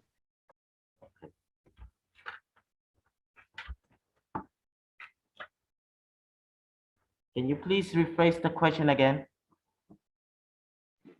Yes, counsel. So there are two issues before the court. Firstly, in relation to Section 4 of the school's code of conduct, which says that children are not allowed to bring their phones into school, and that even if the phone is off, that they will be suspended. And then the second issue is in relation to the protests that happened at the school and the 6 learners that were suspended. So please, can you address the court on either of those issues?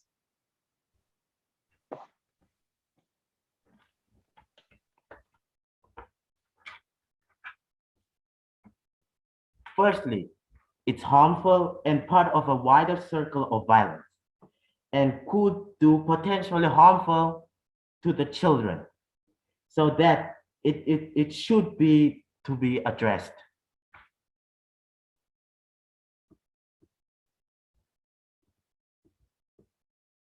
Okay, thank you, counsel. You can just proceed with the arguments that you've prepared.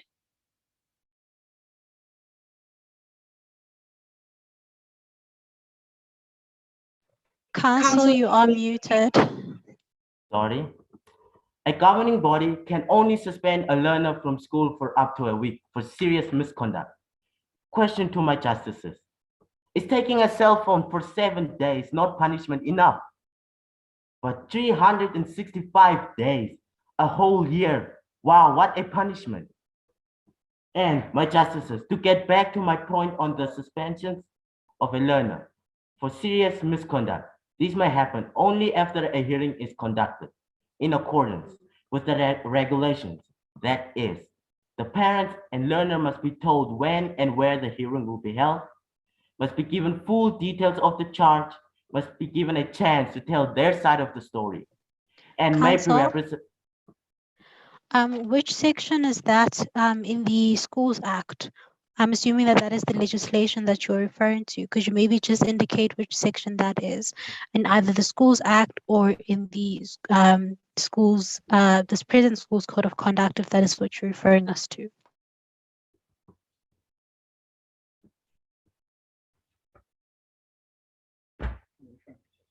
I'm referring to Section 17 of the Constitution. If the governing body finds the offense serious enough, it can be recommended to the provincial head of education, who must then decide on the matter within 14 days. Sorry, counsel. While referring to the right to assembly, demonstration, and picketing, and yet speaking on the violation of the right to education. Can you please rephrase the question? You said you are referring to Section 17 of the Constitution. Yeah. Am I right? Yes. Section 17 reads, everyone has the right peacefully and unarmed to assemble, to demonstrate, to picket, and to present petitions. But you're not speaking about the petitioning part. You're talking about the disciplinary that it didn't. The suspension was more than 7 days. That's what you're talking about. I'm a bit puzzled how these two come together. Thank you.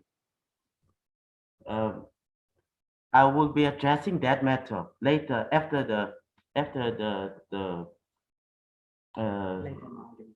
later in my argument. Council, could you maybe just indicate exactly where the guidelines regarding the disciplinary conduct that you propose should have been taken, where those guidelines are? Are they in the Schools Act? Are they in the Constitution? Where are they? The Schools Act. Okay, you may proceed.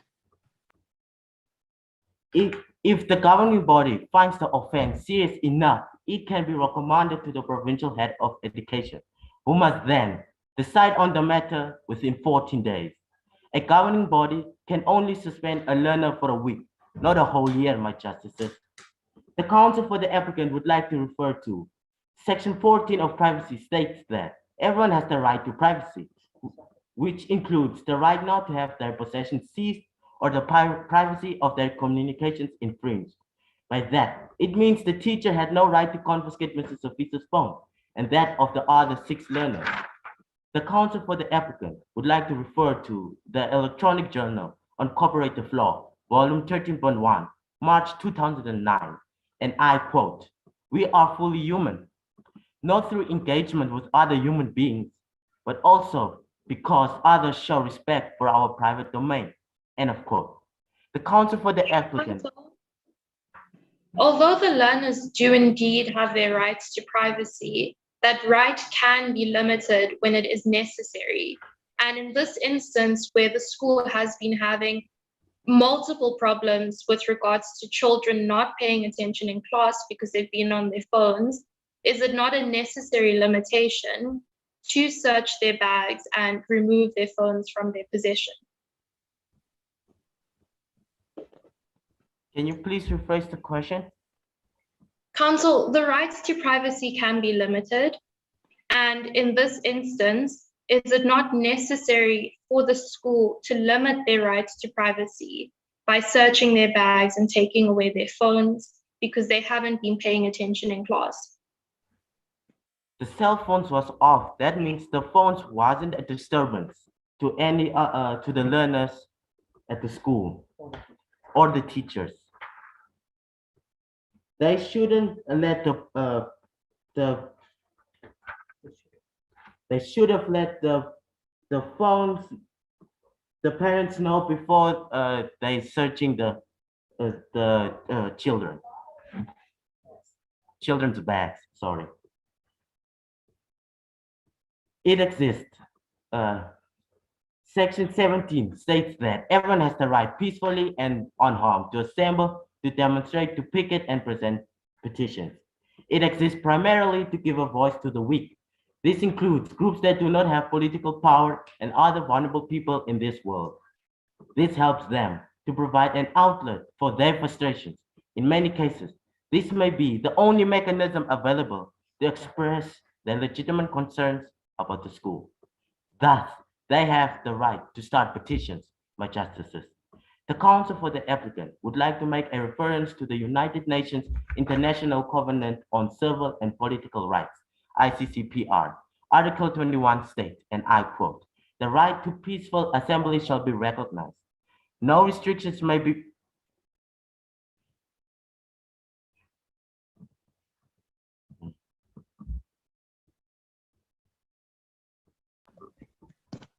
Council, we will give you 30 seconds to conclude that train of thought and then to take your leave of the court. In conclusion, firstly, does a confiscated cell phone give rise to a suspension? Secondly, what is the school's policy on cell phones? Thirdly, is it reasonable and justifiable to confiscate a cell phone if learning can also take place through Wi-Fi?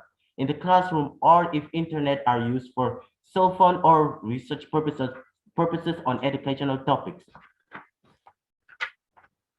Therefore, counsel for the applicant respectfully requests the Honorable Court, 1, announce the High Court was wrong when deciding that there was no violation to the children's right to privacy, education, and peacefully assembly. Respectfully submitted, counsel for the applicant.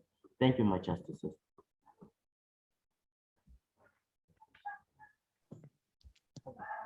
Thank you, counsel. Can we have the respondent team, the first speaker?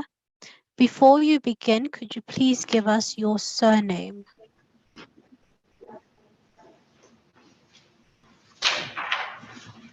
I didn't quite hear that, sorry, Your Justice. Could you kindly give us your surname before you begin? Yes, Your Justice. Good morning, Your Justices. I am Marley Snyman, together with my co-counsel, Lisa Makinyana. We will be representing the respondent in this matter. I will be arguing that the respondent's code of conduct has not infringed and violated the applicant's rights to privacy and basic education in terms of section 14 and 29 of the Constitution. I will be doing so for 12 minutes. My co-counsel, Lisa Makinyana, will be arguing that the respondent's decision to suspend the applicant did not infringe their rights to basic education and peaceful protest in terms of section 29 and 17 of the Constitution. My co-counsel will be doing so for 8 minutes. Your Justices, if it pleases the court, may I continue? You may proceed, counsel. Thank you, Justice. The question before the Honourable Court today is whether the application of Section 4 of the Respondent's Code of Conduct is unconstitutional and infringes the applicant's constitutional rights to privacy and basic education in terms of Section 14 and 29 of the Constitution, as well as whether the school's governing body's decision to suspend the students in light of their unlawful violent protests violates their right to peaceful assembly as afforded in terms of section 17 of the Constitution. Counsel for the respondent submits that the application of section 4 of the school's code of conduct is not unconstitutional and that the respondent's decision to suspend the students does not violate their rights. In order to analyze the constitutionality of the respondent's code of conduct, we respectfully draw the Honourable Court's attention to the circumstances which gave birth to this code of conduct.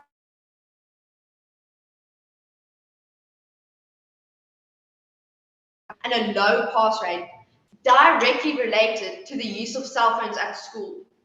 To improve the academic performance, the school adopted a code of conduct aimed at instilling discipline, a position many students agreed with. This code of conduct was adopted after consultative process and in terms of Section 8 of the South African Schools Act, which states, subject to any applicable provincial law, a governing body of a public school must adopt a code of conduct for the learners after consultation with the learners, parents, and educators of the school. A code of conduct referred to in subsection 1 must be aimed at establishing a disciplined and purposeful school environment dedicated to the improvement and maintenance of the quality of the learning process. Nothing contained in this act exempts a learner from the obligation to comply with the code of conduct of the schools attended by such learner. It is clear that there is a binding legislative obligation on the students to comply with the code of conduct. Section 4 of the code of conduct states that the use of cell phones, whether on or off, by learners on school premises shall at all times be prohibited. Any learner that is found in possession of a cell phone shall have that cell phone confiscated and may be suspended. In the context of this establishment, it is clear that the code of conduct serves two fundamental purposes. Firstly, upholding Section 28 of the Constitution, which states, a child's best interest of paramount importance in every matter concerning the child. Section 28 of the Constitution is also echoed in Article 4 of the African Charter on the rights and welfare of the child, also referred to as the Children's Charter. South Africa ratified the Children's Charter in the year 2000. Its main obligation under this African Union Treaty is to ensure that the rights of the children are fulfilled. Article 4 states, in all actions concerning the child undertaken by any person or authority, the best interest of the child shall be the primary consideration. Yeah. Yeah, Councillor Sneeman, thank you very much for those arguments. Look, you are saying that this code of conduct was put in place to safeguard Section 28 of the Constitution. But the best interest of the child are also to be at school, right? Are also to get education, Section 29. So how do you then say it's there for the children, but also it's a child's right to receive education? Thank you. Yes, Your Justice. It is for the child's best interest, since when the respondent adopted this code of conduct, they were looking at the best interest of the whole school and to not give any other children in the school a disadvantage if another child in the class would be disrupting the whole class with the use of their cell phone. So when the school adopted this code, but would it really be disruptive to the classroom if their cell phones are off? Is the code of conduct not too strict in saying that even if your phone is off, you will still be suspended? Recording stopped. Your Justice, in this case, only 3 of the cell phones Recording were in off. progress. And still, when the school adopted this code of conduct,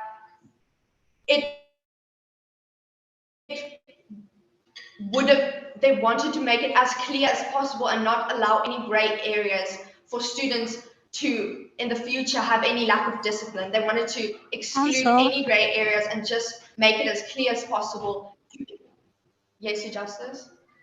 Just to add on to, that line of argument that you have, even if we could appreciate that, a suspension for maybe a day or two would be justified if one were to carry their cell phone, would you not say that the right to education is seriously impeded where a student is suspended for a period up to 6 months for just having their cell phone on them? Your Justice, if the respondent overlooked this one instance and did not punish the applicant in this instance, it would certainly create a future space for more discipline, and the children would not take the code of conduct as serious if they created a space to overlook the code of conduct. Council, then I agree with that. This is my last question concerning this argument. I agree with that fully, but my concern is with the time frames for suspension. It seems as though teachers and the school can give very protracted periods of times of suspension to these learners. Does this comply with South African law and with the Section 9 right to education to have children not come to school for months just because they have their cell phone on them? Would 2 or 3 days not suffice together with the confiscation of that cell phone? Your Justice, if the counsel for the respondent would like to submit if the history of the school would be taken into consideration and we consider the fact that the discipline of the school was terrible before the principal and before the new code of conduct, the matric pass rate was 53%, and after this code of conduct was adopted, it went up to 73%. Council, apologies for interrupting again, but according to the facts, did the school's pass rate not increase before the code of conduct was adopted? So was it really necessary for the school to adopt that code of conduct if everything that they were doing before then was already working? Your Justice, the phones in the classroom would still be disrupting, and counsel for the respondent would like to submit that the school saw it as a positive way to benefit all the children by improving their academic abilities and their skills and their matric pass rate. And this also contributed to create a better discipline overall classroom.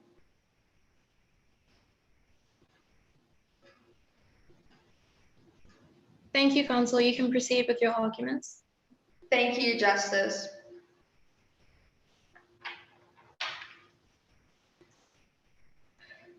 The Code of Conduct further achieves its second purpose, the upholding of Section 29 of the Constitution, which states, everyone has the right to education, including adult basic education.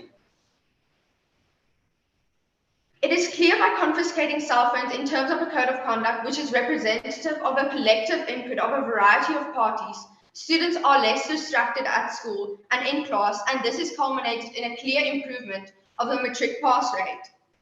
The right to basic education is highlighted on a national, continental, and international level. Therefore, it is crucial that the school must promote this academically focused environment, as well as promote the development of the child, which the respondent rightfully does by implementing the Code of Conduct and its rectifications.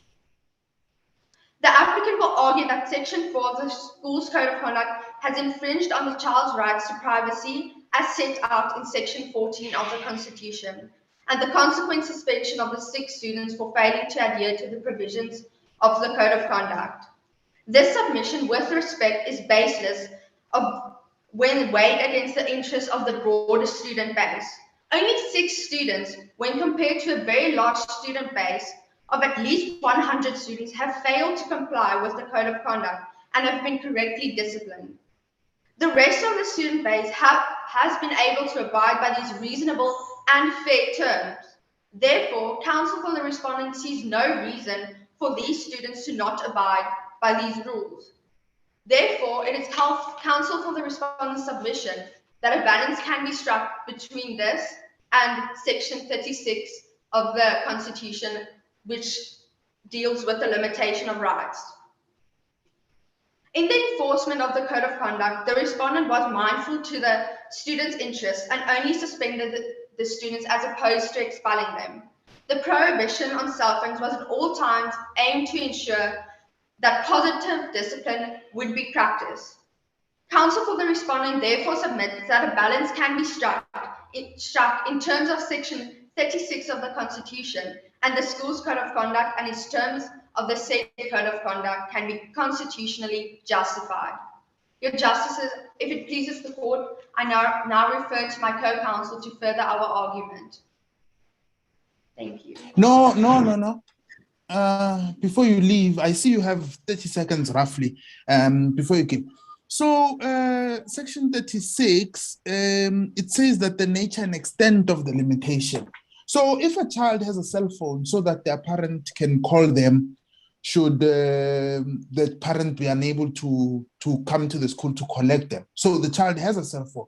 That doesn't speak to the nature and extent of the limitation, because it says all cell phones on and off. So I keep my cell phone on me, it's off, so that I can call my mother and tell my mother that no, class finished late, come after 30 minutes, come after 2 hours, fetch me at 5 p.m. How is that consistent with Section 36? It says stop, but with the permission of the presiding judge, I'll say 30 minutes, speak to that. Your Justice, counsel for the respondent submits that the children of the school could easily just refer to a teacher or a secretary and ask them to maybe phone their parents or ask for help in a case of an emergency, if school finished earlier or they have a situation at home they need to deal with. So counsel for the respondent submits that there are other ways, indeed, that the children can communicate with the outside world and their parents. Thank you very much. That's a brilliant answer. Thank you. Thank you, Justice.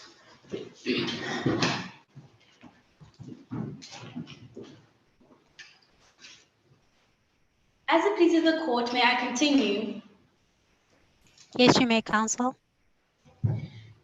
The applicants may argue that the applicants enforce their rights to education in terms of Section 29, but they did so by denying others their constitutional rights.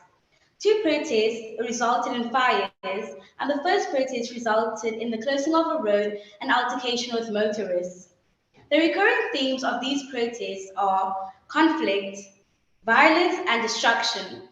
Nor did any of these protests initiated and coordinated by the applicants involve the required notice as per Section 12 of the Regulations Act, number 205 of 1993, which criminalizes such conduct.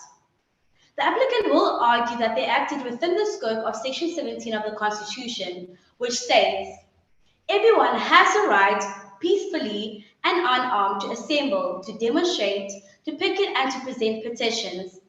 In the light of the respondent's case, the applicant's protest action was not peaceful, and accordingly, the applicant cannot enjoy the protection afforded by Section 17 of the Constitution. Counsel for the respondent would like to draw the Honourable Court's attention to this Constitution. Counsel for the respondent would like to draw the Honourable Court's attention to this Court's finding in the case of Mlungwan and other versus S and another 2019, where it was held that Section 17 guarantees the right to assemble peacefully and unarmed. Everyone has the right to assemble, demonstrate, picket, and to present petitions. The only internal qualifier is that anyone exercising this right must do so peacefully and unarmed. And in another case of South African Transport and Allied Workers Union and another versus Garvers and others, this court held that nothing said this far detracts from the requirement that rights in Section 17 must be exercised peacefully. It is only when they have no intention of acting peacefully that they lose their constitutional protection. In addition, counsel for the respondent would like to refer the court to the Article 11 of the African Charter of Human Rights and People's Rights, which South Africa is a part of. Your Justices? Just to clarify, your argument is that the applicants cannot rely on their Section 17 rights because their protest was not peaceful. Is that correct? That's correct, Your Justices. So, counsel, can you please just show to the court then why exactly you stated that the protest was not peaceful? Because you may refer to the bins being on fire, but the culprits were never found. So there is no evidence that that happening was, due to the people who were protesting. Because the 6 learners started the protest, they should be held responsible for anything that happens during that protest, and they should have foreseen that things like that could have happened.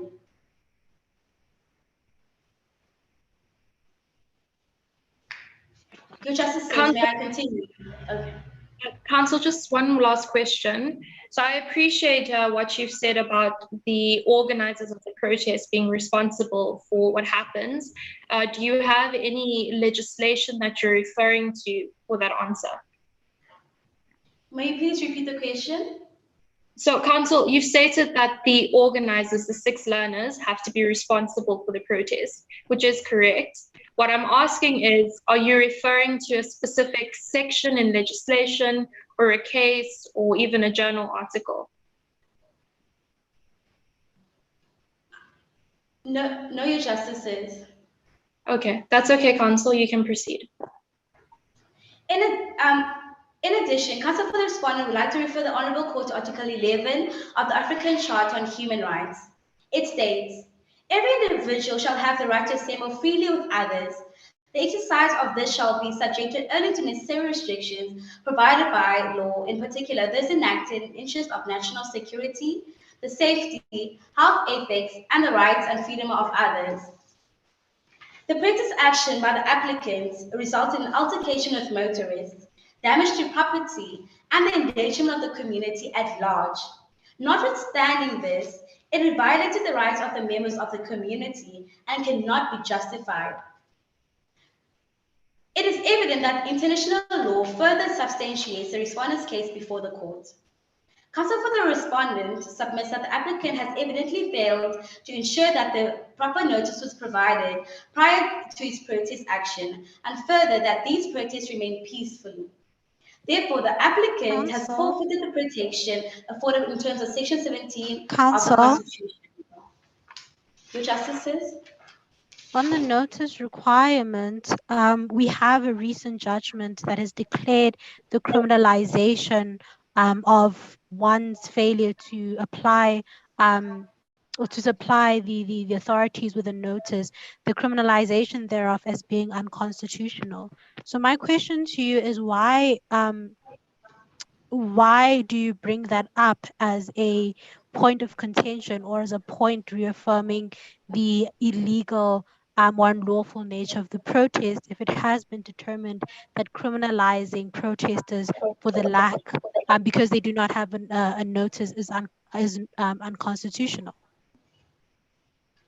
Section 12 of the regulations of gathering requires a prior notice, and the children were warned even after their first protest, which was after their first protest, that they were supposed to bring a notice, and it was illegal to protest without giving a notice. Counsel, again, just on my question, we have a recent constitutional case that has declared Section 12(1)(a) of the Regulations of Gatherings Act to be unconstitutional because it criminalizes this requirement to supply notice.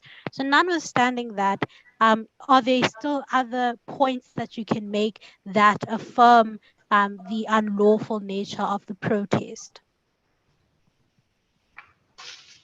Other points I could make that refers to the unlawful nature of the protest is that it was violent and wasn't peaceful. And it was supposed to be, as Section 17 says, everyone has the right to assemble peacefully and unarmed to assemble, to demonstrate, to picket, and to present petitions. So they already broke Section 17 of the Constitution, which requires them to protest peacefully. Your Justices, may I continue? Yes, you may, counsel. In closing counsel for the respondent, respectfully request this honorable court to declare that the school's action towards applicants was not unconstitutional nor unjustified. The respondent enforced a rule that the learners agreed with regarding school. Section 4 of the School's Code of Conduct is not unconstitutional and does not violate the learner's right to privacy and basic education in terms of Section 14 and 29 of the Constitution. Similarly, the school's governing body's decision is not unconstitutional as it does not violate the learner's right to peaceful assembly in terms of Section 17 of the Constitution. Your Justices, that concludes our argument for the respondent.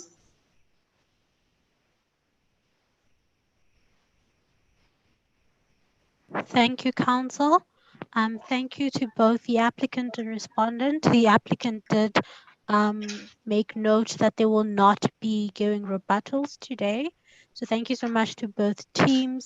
I think you both did quite well, especially considering that you are all in high school.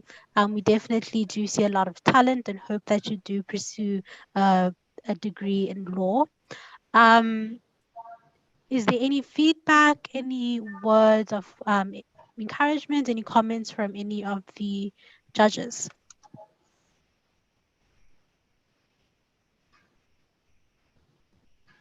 So I repeat the judge, President's sentiments completely. Really well done to all of you for taking the time to prepare for this. I can see all of the hard work that you've put in, and you should all be very proud of yourselves. I can give a bit of some specific feedback of some points that I think maybe you guys could work on and what you did well. So I will start with the applicants. So I think the first speaker, you had a very good pace, and I really liked your style of speaking. One thing I will say for the applicants is maybe rethink your time allocation and the way you've separated the issues. It may be just more strategically better if you have one speaker handle one issue and the other speaker handle the other issue. And I would also just say maybe also think a bit more of trying to actually apply the law to that. So a lot of the time you guys just stated what the law was, but you weren't actually explaining how the law applies to the matter. But overall, though, really well done. You guys spoke very clearly. And second speaker, you tried really hard to answer the questions, which is great. And then moving on to the respondents, you guys, it was very obvious that you guys had done a lot of preparation and research. So well done on that. With the first speaker, you had a good structure and pace, and you have a very strong persuasive voice, which is good. You guys had some interesting arguments, but I will say as the respondent, try to maybe think about every single argument that the applicant come up with and try to be a bit more responsive to the applicant's arguments.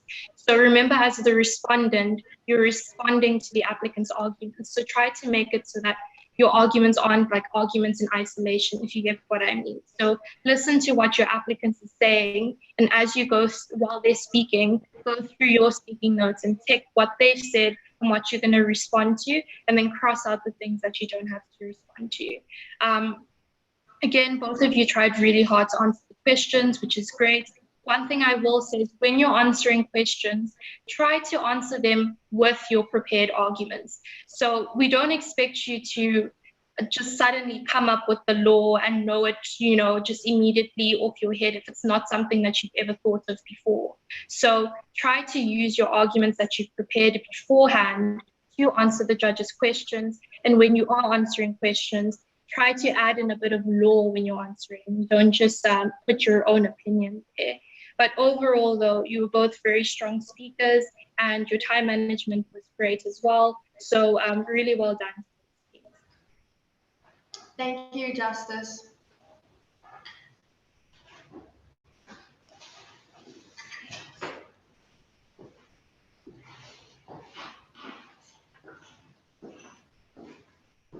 There isn't much from my end. I don't know if my learned colleague, Kenneth, if you have anything to add in the form of feedback. Yeah, no, I would have said exactly what Justice Moses would have said. So I'm covered. Thank you very much. All right, thank you. Yes, like as I mentioned, I don't have much else to add other than to encourage you all to please consider a degree in law. I think you're all very passionate speakers. I think you've done a lot of research considering, you know, the time that you have and the other obligations that you're probably faced with. And I wish you all the best. I hope to see all of you in the quarterfinals and in the semifinals. If there isn't anything from anyone's side, I think that the speakers can leave the courtroom so that the judges can deliberate.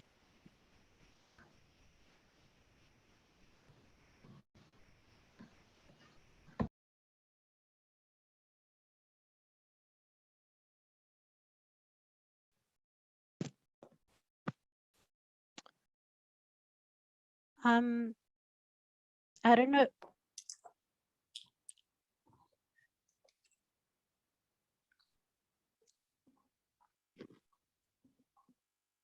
Thank you so much.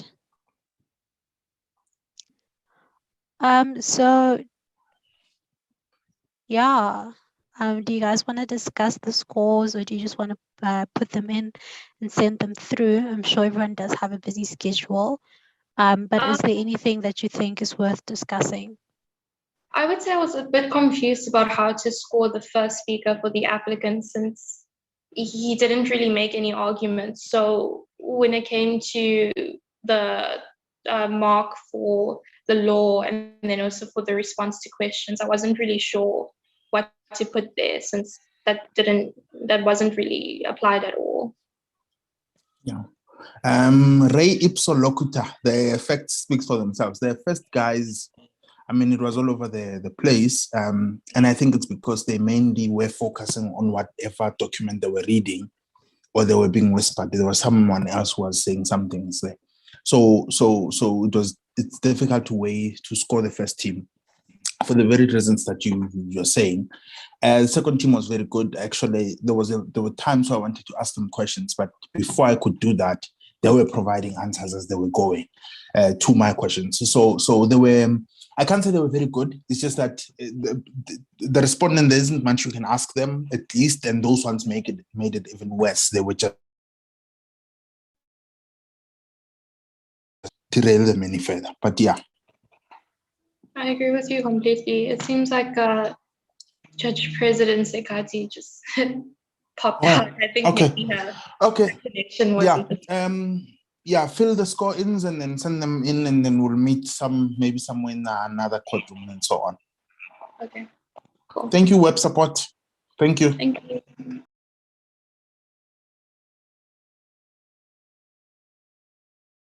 Yeah, I'm a part of the next session, but I'll just pop in again once it starts.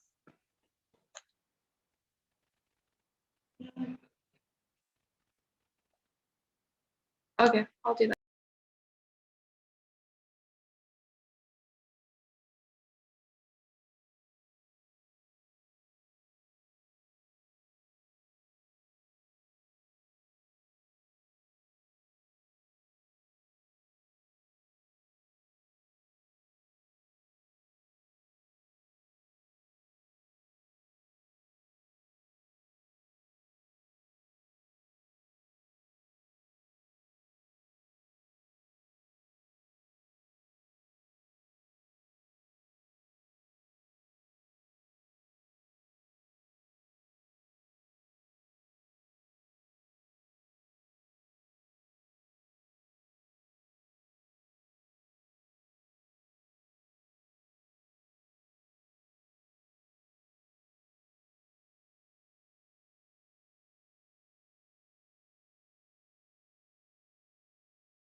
Hi, everyone. Great to see that most of you are here on time. May I kindly request the judges to join me quickly for a short judges briefing in courtroom A. The team, please do not go anywhere. Stay in this room until your judges return, and then we will commence with the proceedings. Thank you very much.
Hello, everyone. We will start shortly. We're just waiting. Okay, I see the last judge has arrived. So before we start, the applicant team, can I please get an indication from the team, your surname and your time allocation?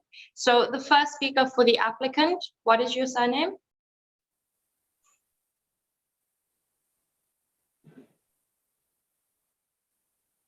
Okay, I can't seem to hear you.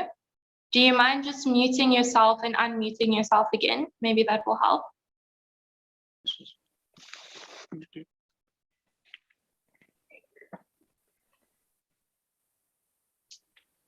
Okay, I still can't hear you.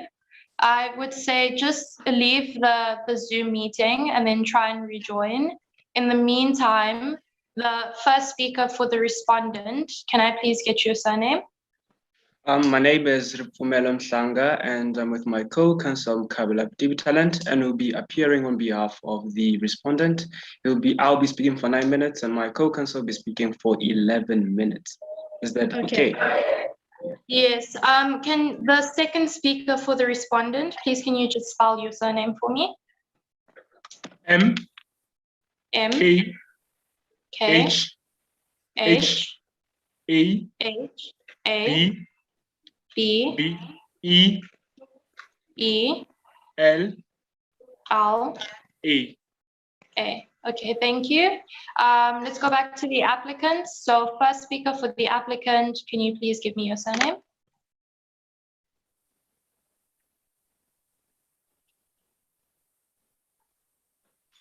Okay, I still can't hear you. I would say maybe try joining with a different device if that's possible.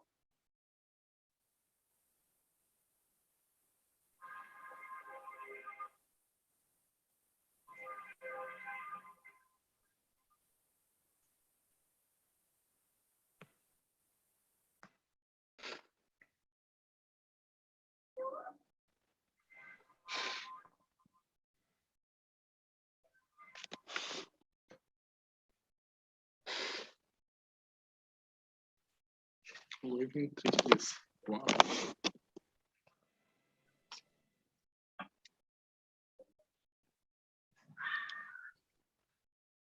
Applicant team, can you try saying something?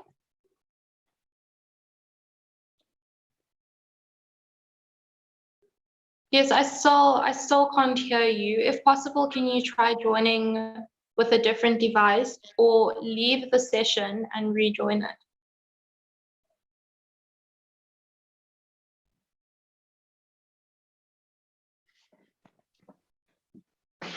Applicant team, at the top of Zoom, you can press the button leave and then please just rejoin the session. That might help with your connection.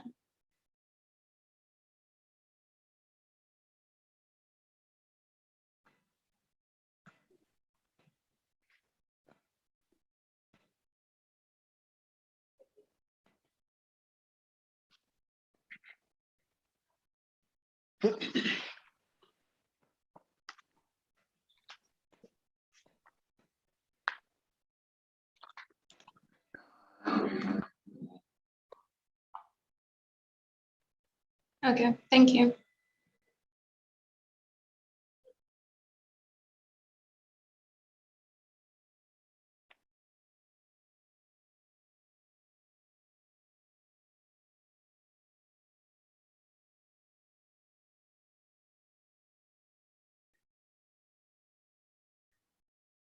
Sorry, Judge Moses, can I just ask, how are you? Sorry, can you please just repeat the question? No, I was just asking, are you well? How are you doing? Yes, I'm well, thank you. Great, And yeah, you? I'm so sorry. I'm also well, thank you. I'm so sorry for arriving late. I did give Simon a heads up. I was in interview panels and I couldn't move those around.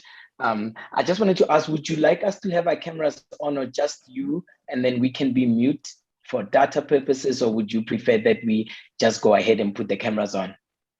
If it's not necessary to have your cameras on, so if it's more comfortable for you keep it off, or just for data. If you want to keep it off, that's okay. I'm just keeping mine on as I am the judge president, and I'll also be showing the time to the participants. No problem. I guess I'll just do a hello to make sure you're not speaking with a robot. And then, and then I'll put it off. And maybe when I ask questions, I'll put it on for the benefit of the youngsters. Thank you, Judge President.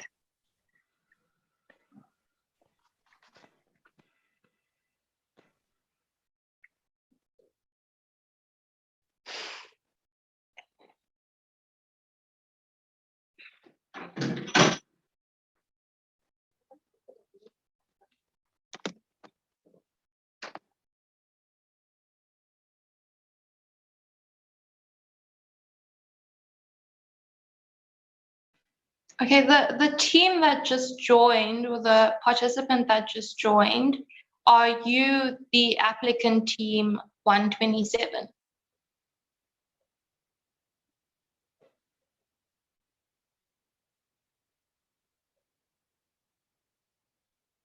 Varberton combined, I don't know if that's how you say it. Are you the applicant team 127?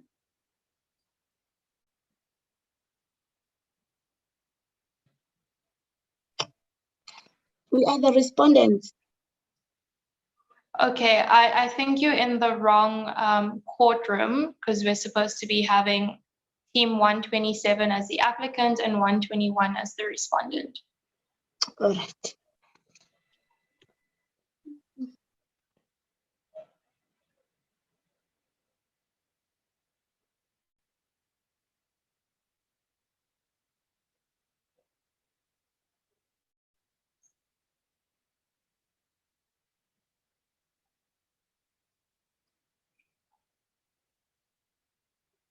Please may you leave the courtroom. Okay, they've left. Web support, is there any way you can get in touch with Simon and ask him if he can contact team 127?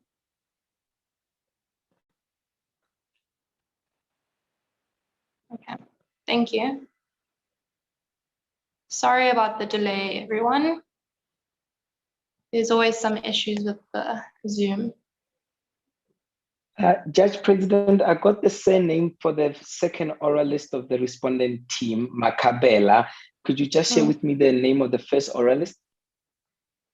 If I remember correctly, it's Mahlanga. Mahlanga, great. Mahlanga Rupumelo. Wonderful, thank you, thank you.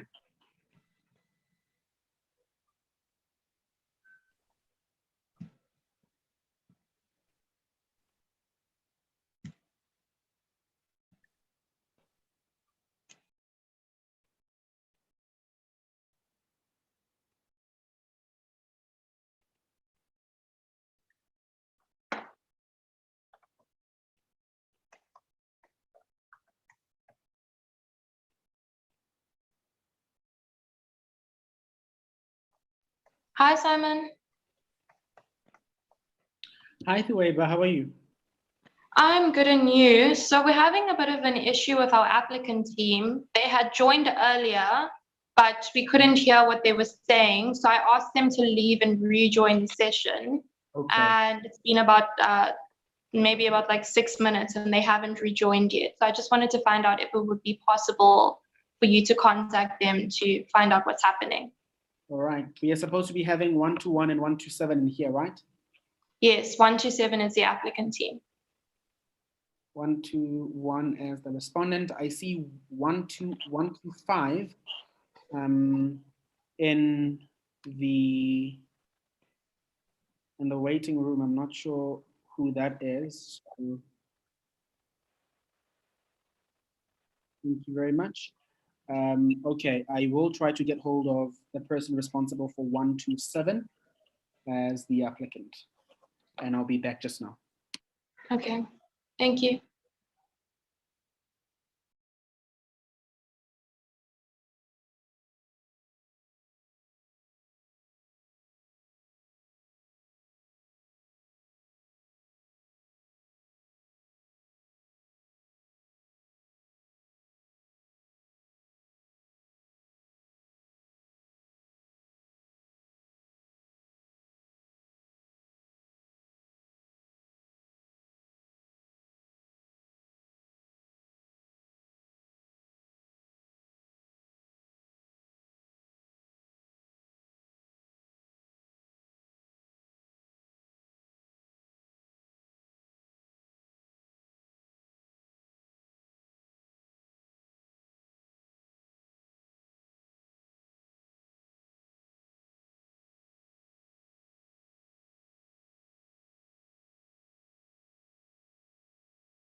Okay, I am just admitting, I see the team chaperone for 127 applicant.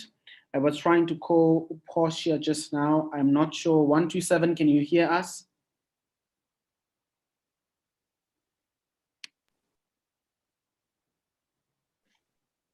Team 127. I hear.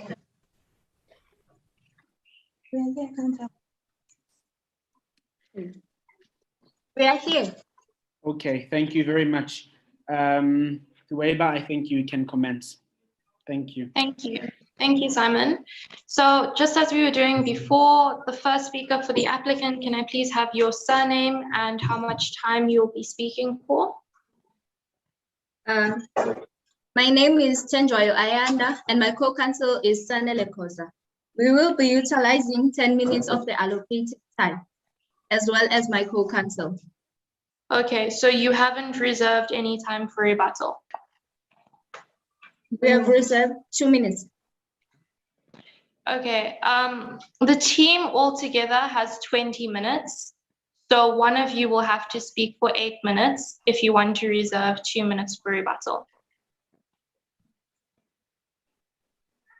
My co-counsel will be utilizing 8 minutes and I'll be utilizing 10 minutes. Okay, thank you. Okay, then without further ado, can just before we begin as well, respondent team, can you please make sure that you're muted while the applicant team is speaking? And then seeing as you have muted yourself, first speaker for the applicant, you may proceed to address the bench.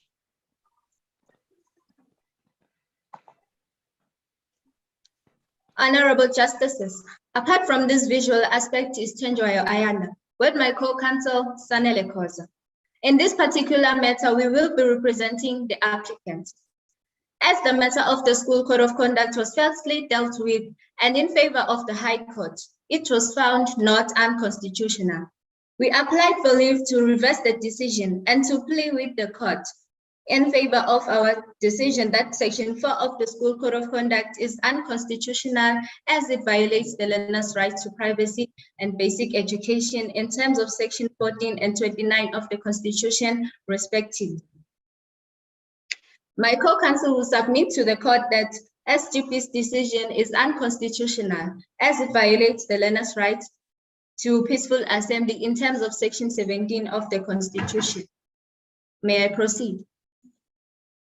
As counsels for the applicant, we submit to the court that our client's rights were violated as Section 14 of the Constitution of the Republic of South Africa stipulates that everyone has the right to privacy, including the right not to have their property searched or communications restricted.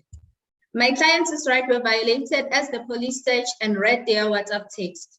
Section 14, paragraph A of the Constitution provided, and I quote, "Everyone has the right not to have their property searched," which the principal ignored and ordered the search of all bags of learners. However, in the School Code of Conduct. So while I understand, counsel, while I understand that the learners have a right to not have their property searched, that right can be limited. So in this instance, is it not necessary to limit their rights, considering that the school has had many issues in the past with learners being disruptive in class and not listening when they're on their cell phones? There is no excuse in invading one's privacy. There are some people that carry other things around because of other reasons I may not mention, where according to the Constitution states that there is no one allowed to invade one's privacy. May I proceed? However, in the School Code of Conduct, it was not included. In order to confiscate a cell phone, a search must be done. Ms. Kosa only decided that after a teacher or one learner mistakenly dropped his phone. In accordance with the regulations of South Africa School, the South African School Act Section 10 provided, and I quote, "No one may administer corporal punishment at a school against a learner. A person who contravenes this provision is guilty of an offense, and if convicted can receive a sentence that can be imposed for assault. But the teachers of Mjondolo still used it as a way of discipline. In addition to what I have just presented before the court, paragraph 172 MEC for Education, KwaZulu-Natal and others versus Pillay, 2008, Section 1 of the South African Law Report, page 474 in the Constitutional Court, provided, and I quote, the Code of Conduct once adopted did not contain any express provision for exemption to regulate in what circumstances they were granted or to establish a procedure whereby an exemption could be obtained. In view of this, it is the absence which was a significant factor in giving rise to the unfairness of this case. Justices, in the article of Pretoria, volume 46, number 1, Pretoria in June 2013 by Rika Roberts, Jennifer Sohru, and David M. Alexandra, Associate Professor, Development of Education, Manager and Policy Studies, respectively, at the University of Pretoria, pointed out, and I quote, the right to privacy affords a greater intensity of protection to personal activities within the centrum of a property, where individuals engage in communal activities, such as education. The intensity of this protection diminishes. But in the ministry versus interim medical. So I understand what you're saying, and basically your argument is that the teachers should not have searched the students' bags. Is that correct? Yes, it is. So, counsel, then my question for you is, what other options did the school have in order to make sure that the rules were followed? So how else would they have been able to tell that students had cell phones on them if they didn't search the bags? Were there any other less restrictive means that the school could have used? Yes, there is. It was not reasonable for the respondents to apply corporal punishment. There is another way of disciplining a child other than using corporal punishment. After all, they contain ears. May I proceed? Moreover, the suspension of learners was denying the learners to practice their right to education, as per Section 29 of the Constitution, Chapter 2 in the Bill of Rights. In accordance with the MEC for Education, KwaZulu-Natal and others versus Pillay of 2008, 474 in the Constitutional Court, paragraph 98, I quote, both discipline and education are legitimate goals. However, care must be taken not to state the school's interest too broadly. However, the broad taking of discipline adopted by the School Code of Conduct has overdone it. How is thus establishing discipline, but at the same time violating the learner's right to education, suspension for such a long period of time. This prevented the applicant to practice their right to basic education.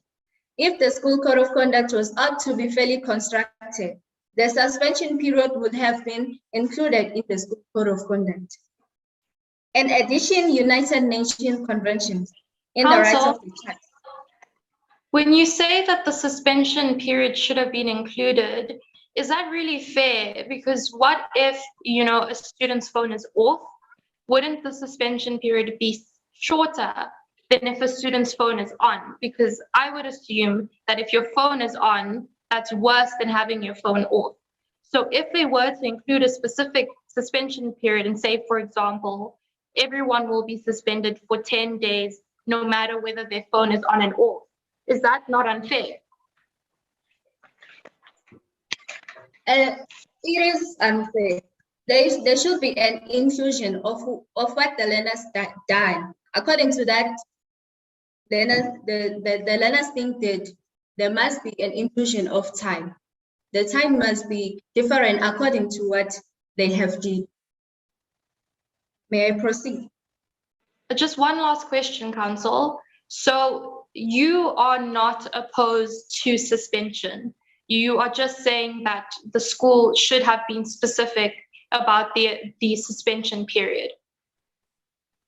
I am against the suspension. The South African Constitution of the Republic of South Africa stipulates that everyone is equal before the law and has the right to equal protection and benefit from the Constitution. In addition, the suspension was not regarding this section. This section or rights. How is thus this denying the learners to learn while others are allowed to do so? As it pleases the court, my co-counsel will address the rights to peaceful assembly. Okay, thank you, counsel. Second speaker, just wait a moment before you proceed. I'll let you know when you can start.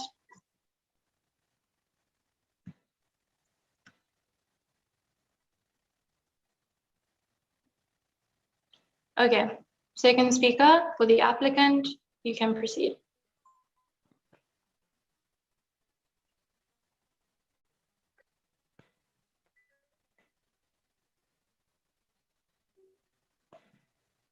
As it pleases the court, in addition to what my co-counsel read, I will be submitting to this court that the General Assembly, in terms of the respondent, for the applicant, we submit that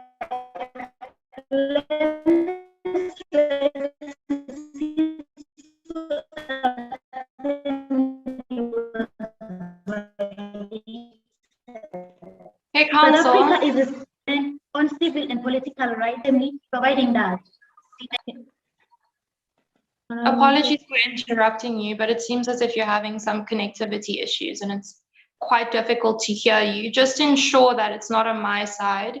Can one of the other judges please just confirm whether or not you can hear the applicants clearly? Indeed, Judge President, there was some interruption and I also could not hear clearly. So it may be there, if counsel can perhaps recommence the submissions. Okay, so what I will do is, respondent team, can you please switch off your video and then you'll switch it back on once you start your submissions. For the applicants, keep your video on. I will switch off mine, but when I show you the time cards, I will switch it back on again briefly. That should help a bit with your connection. So when you're ready, second speaker for the applicant, you can proceed.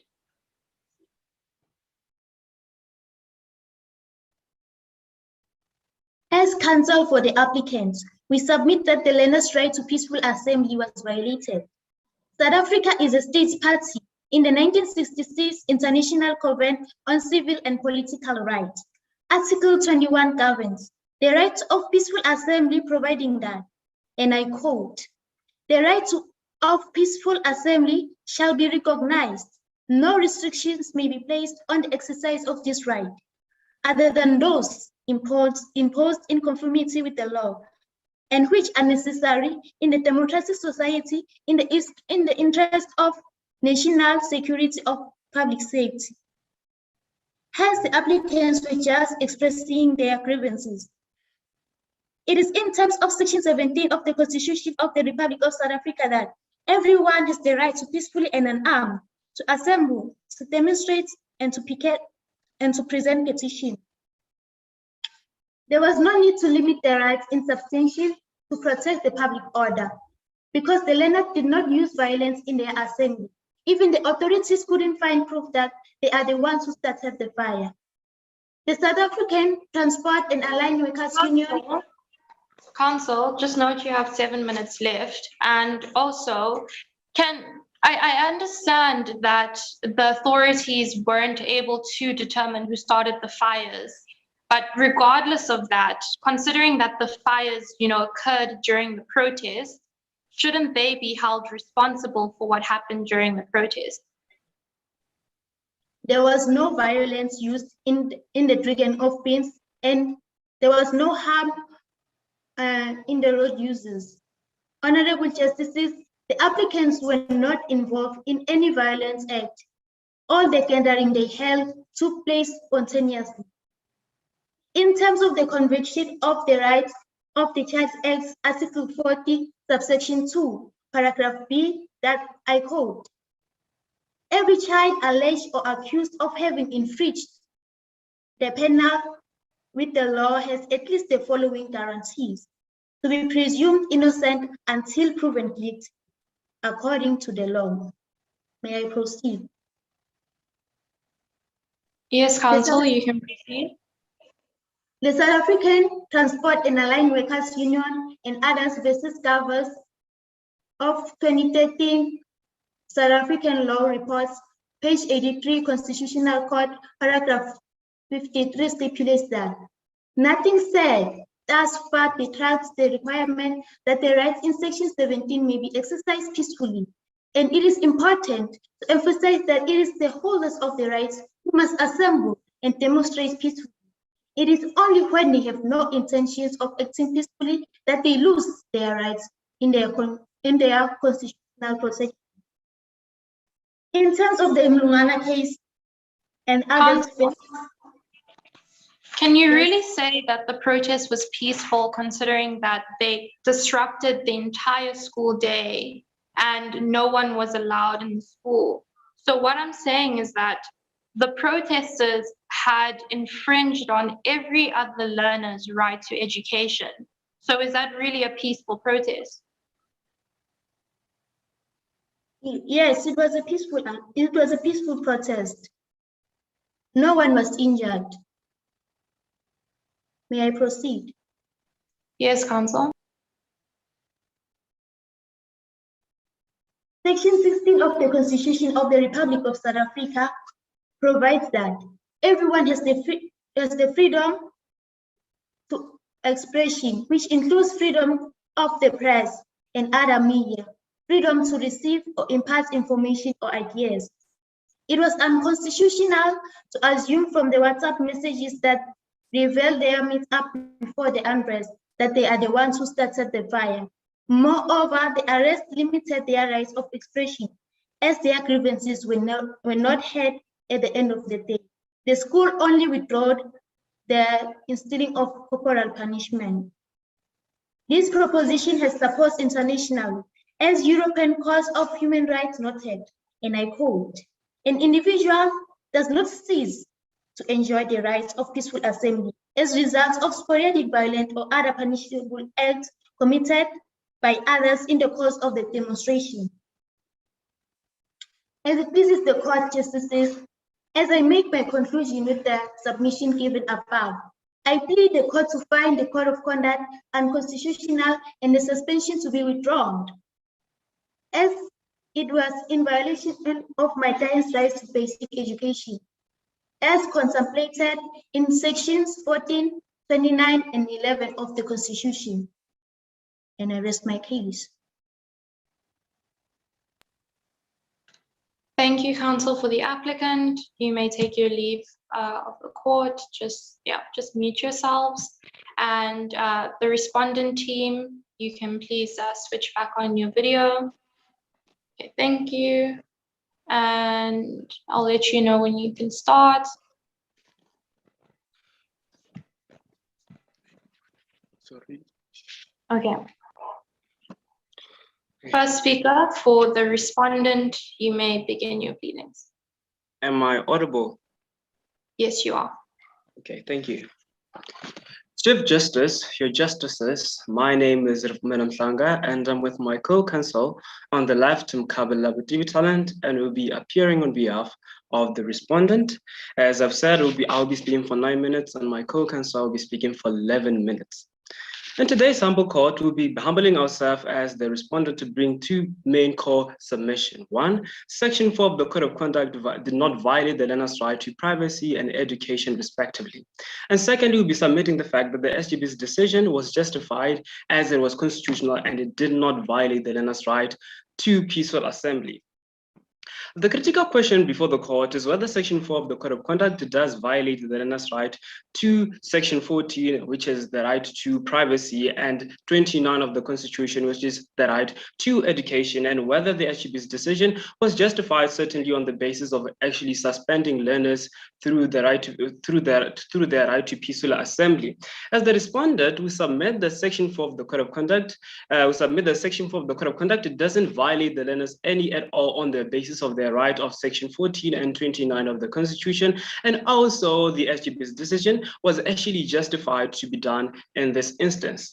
So in today's court, as the respondent will be arguing in line with section 14 and 29 of the Constitution, the section 4 of the Code of Conduct has not violated the learner's right to privacy and basic education, respectively. But before that, I would like to actually sum up everything and actually contextualize to what we think this case should look like. In today's court, we should be looking at the fact that we should more focusing on the fact that section 4 Code of Conduct was unconstitutional, and also focus more on the procedure that how section 4 of the Code of Conduct was actually done. So in today's court, as the respondent will be focusing on that basis. So let's turn to the first issue, whether the right to privacy has been violated by section 4 of the Code of Conduct.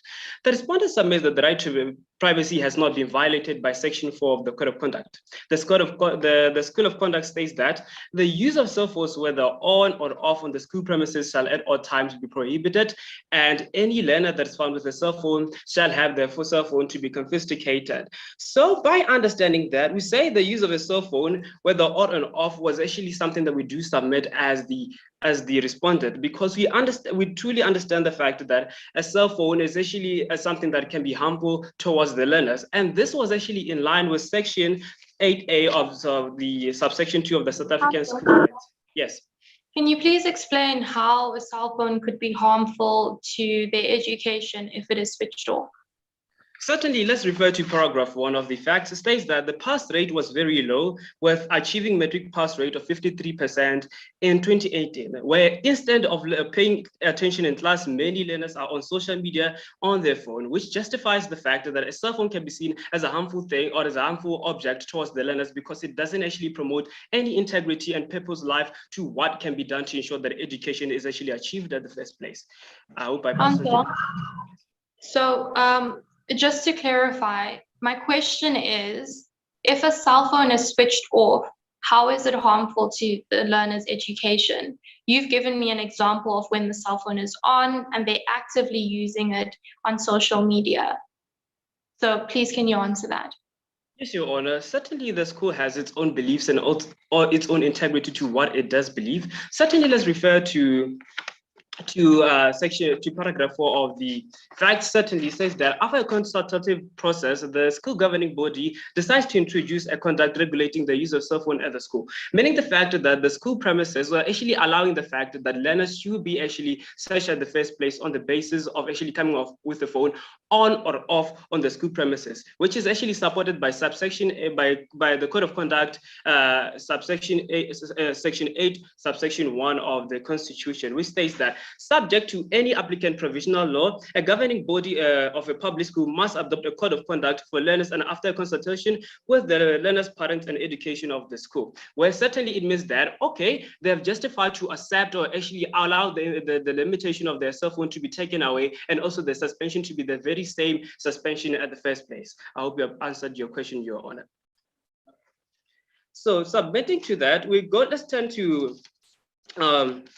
turn to paragraph 4 and 5. The school gave away the learners' right. Learners and the parents, they justified the reason to just be searched at the first place, which means that the fact that the section 4 of the Code of Conduct was actually certainly accepted by the school learners and also the parents and also the SGB at the first place. If the law was actually not accepted, yes. So while I can understand that the learners have agreed to the school's code of conduct according to the process that's followed, even though they've agreed, if something is violating their rights, it is violating their rights. So wouldn't you agree with me that suspending learners for simply having a phone is just too strict of a punishment?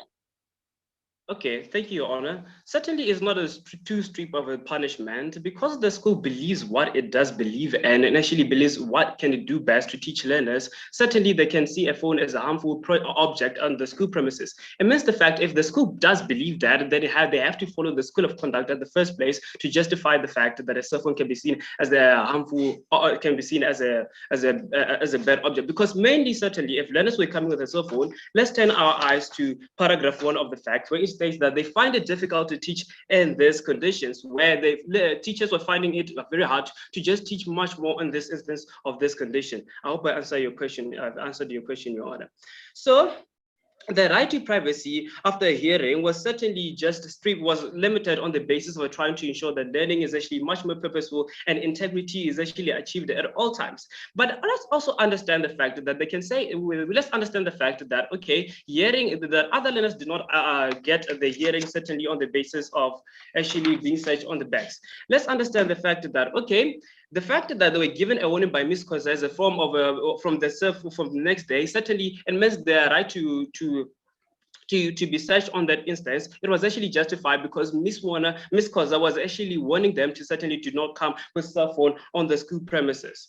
So now we asked to the court that we reasoned to the court to sustain the High Court ruling is that there is a clear justification of why the right to privacy was limited, and certainly on the basis of trying to protect the integrity of the. Yes. Can you please address the court on the necessity of Section 4? Because according to the facts, the school's matric pass rate had already increased before they had implemented Section 4 of the school's Code of Conduct. So was it really necessary to change the Code of Conduct if everything that they were doing before had already been working? Okay, certainly we can submit that, okay, yes, the cell phone was actually not accepted in the first place, but let's understand the fact that the school is trying to ensure that they get better bachelor passes on the school premises, meaning the fact that if they want to get better bachelor passes on the school classes, they have to come up with better ways to ensure that learning and integrity is actually achieved by actually implementing much more new code of conducts that are going to just ensure that learning is purposeful on today's in today's court. So let's also understand that cognizant of Section 28A of Section 2, it says that the principal or his delegates may at random search any group of learners or the property of learners for any dangerous object or illegal drug if a fair and reasonable suspension has been established. Due to the fact that Ms. Koza was warned them and seeing the fact that, okay, a cell phone is actually a very harmful object towards the school premises, they were justified to search them because that's what the South African Schools of Act submits in today's court. So we find that to reason with the High Court ruling that there is a clear justification why the right to privacy was limited, and the fact that subsection 8A, subsection 2 permits the School of Conduct to give the right to search the learners. It is So I note that your time is shortly elapsing. You have about 20 seconds left, but I'll give you an extra 30 seconds just to answer this last question. But I understand that from what you're saying that it was necessary to have Section 4. But the applicants, and I agree with them, have made the argument that the school should have been specific about how long the suspension period is, because we've already had a learner who's been suspended for the rest of the school year. And in my opinion, that's quite, an extreme punishment for just having a cell phone. Okay, certainly on the fact it was not mentioned in any way to say that they were actually suspended for how certainly the suspension was, or certainly we cannot assume the fact that they did not know the suspension at all. We can also assume the fact that they did know the suspension and the maximum period of being suspended in the first place, where it justified the fact that, okay, learners and also the school teachers and also the parents were actually saying yes to what they do believe in. So I would like to conclude my court ruling into this court. Thank you, Your Honor. Thank you, counsel. Second speaker for the respondent, I will let you know when you can begin. I'm just getting your time ready.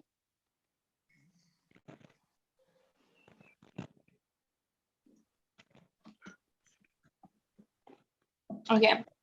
Second speaker for the respondent, you can start when you're ready. Chief Justice, your Justices, my name is Talent Mkabela, as my co-counsel Mhlanga has mentioned, and I appear on behalf of the respondent. So today we have three critical questions. One, whether Section 4 of the School Code of Conduct violates the right to privacy. Two, whether Section 4 of the School Code of Conduct violates the learner's right to education. And thirdly, whether the SGP's decision violates the learner's right to peaceful assembly. So, Your Honor, Mhlanga, my co-counsel, had already dealt with the first issue on the issue of privacy. So I will deal with the other two main issues, that is education and the right to peaceful assembly. Now I would like to proceed to address the second issue on whether Section 4 of the School Code of Conduct violates the right to education. We submit that the limitation of the right to basic education by the school code of conduct is reasonable and justifiable. Your Honor, I would like you to turn your attention to paragraph 4 of the facts. I would like to quote this. They say, after a consultative process, the school governing board decides to introduce a code of conduct regulating the use of cell phones at school. Now, the part that justifies the limitation of the right to basic education by section 4 of the school code of conduct is that the learners and parents had consented to suspension prior to the creation of the school code of conduct. Now, this tells us that because they agreed to the adoption of the school code of conduct, they had consented that if the learner is found with a mobile cell phone, it will be allowed to suspend him or her. Alternatively, even if the applicant's parents had not consented to the suspension, the respondent submits that the applicant's right to basic education can still be limited in terms of the built-in limitation in section 36, as it has been established that section 4 of the school code of conduct is in conflict with other rights in the Bill of Rights. So in the alternative, the respondent submits that the applicant's right to basic education can be limited in terms of section 36 of the Constitution. Section 36 sets out the factors that need to be considered to limit a right entrenched in the Bill of Rights. I will take you through each and every factor there. So what are the factors? 1, the nature of the right. 2, the importance of the purpose of the limitation. 3, the nature and the extent of the limitation. 4, the relation between the limitation and its purpose. And 5th, less restrictive means to achieve the purpose. Firstly, the nature of the applicant's right is that the right to basic education is not a non-derogable right, which simply means to an extent it can be limited, or rather it can be legally limited. Secondly, the importance of the purpose of the limitation is to establish a disciplined and purposeful school environment that is dedicated to the improvement and maintenance of the quality of the learning process. Cell phones in the school premises have proven to be the main source that causes ill discipline and even destroy the learner's future as they don't pay attention in class due to being distracted. Yes, Your Honor. Well, I understand that the rights to education can be limited. If a student has been suspended for the rest of the school year, is that really a limitation? I would argue that being suspended for the rest of the school year is like a complete violation of your rights to education because they're not receiving any education at all. Your Honor, we have to understand that the decision to suspend the learners for the whole year was a decision that was taken by the principal, not the SGB. So the final decision that was given to the learners was the one that was taken by the SGB, where they said the SGB decided to suspend for the maximum period the 6 learners who were arrested. Now, when they say maximum period, they're actually saying the amount of time that the SGB can give to the learners, and that is 7 days according to the South African Schools Act. So now to proceed to address to my issue. Now, to create a disciplined school environment, the right to basic education needs to be limited to teach the suspended learners and others that actions have consequences. The limitation further achieves to protect the learners from themselves, as they're still minors and do not know what is best for them. Now, the relation between the limitation and its purpose is to protect the best interest of all the learners in the school and prohibit bad behavior. Now, the limitation of the right to basic education will result in many learners not having cell phones in school, which will result in a disturbance of the learners while learning. It is also important to note that the new measures have made the school to be more successful as the school achieved 72% pass rate. And when there are no cell phones inside the school environment, it simply means that the teachers would be more reluctant to get inside the classroom and teach, because it was stated in paragraph 1 that many of the teachers inside the school did not want to get inside the classrooms just because they were afraid of the use of cell phones, because as you know, sometimes the learners can take pictures of the Counsel. Yes, Your Honor. Apologies for interrupting you again, but you have about 6 minutes of your speaking time left, and I think the issue of section 4 has been sufficiently ventilated. So may you please proceed to your arguments regarding the protest. Okay. If it pleases the court, the counsel for the respondent would like to proceed to that issue, in which we'll be addressing to the court whether the SGB's decision is not unconstitutional and whether it does not violate the applicant's right to peaceful assembly. We have had submissions from the applicant that the SDP's decision violated the learners' right to peaceful assembly. We submit that this is incorrect because the learners that were protesting were not exercising their right to peaceful assembly because their protests were not peaceful. Your Honor, if we turn our attention to paragraph 7 of the facts, the learners threw dustbins into the road, or rather, they put the dustbins inside the road, which led to a confrontation with the road users. Now, the closing of the road simply means that they are now violating the other people's right, rather the road users' right to freedom of movement. Now, we have to understand that, Your Honor, it is paramount that you note that the second planned protest, the learners violated the other learners' rights to basic education because they closed the school. Now, cognizant of Section 17 of the Constitution, it is our submission that the protest was illegal. Section 3, subsection 1 of the Gatherings Act states that, and I quote, any person who convenes a gathering in respect of which no notice or no adequate notice was given in accordance with the provision of Section 3. It is also important for you to understand the definition of a gathering.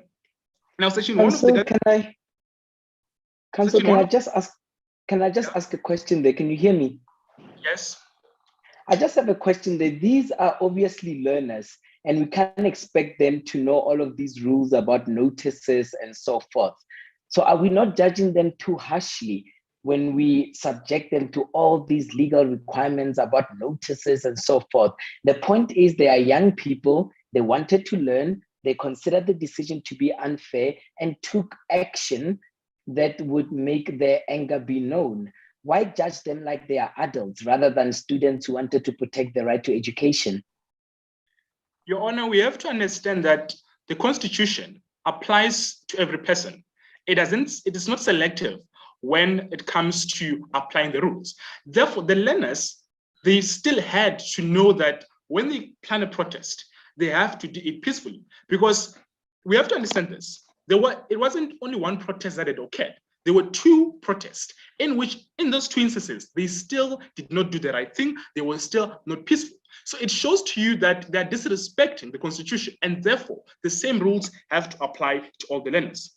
So now, proceeding with my argument, right, on the definition of a gathering, right, as an assembly, concourse, or procession of more than 15 persons in or any public areas, a road as defined in the Road Traffic Act of 1989. Due to this, we submit that the applicant had convened an illegal gathering on the second protest. This means that the applicant is guilty for an offense and unconvictable liable. Now, this proves clearly to the court that the rights of the applicant were not in any way violated because they failed to act upon their right in a responsible and respective manner. Counsel, yes. The Constitutional Court has previously held in a recent decision that the requirement of notice and saying that if a gathering is convened without notice and criminalizing that is unconstitutional. So can you still say that the gathering was illegal, considering that this honorable court has previously held that you can't criminalize a gathering for not having notice? Your Honor, there are, okay, Your Honor, we have to understand this. There was the first protest, which was spontaneous, and we'll agree that that first protest, it wasn't illegal.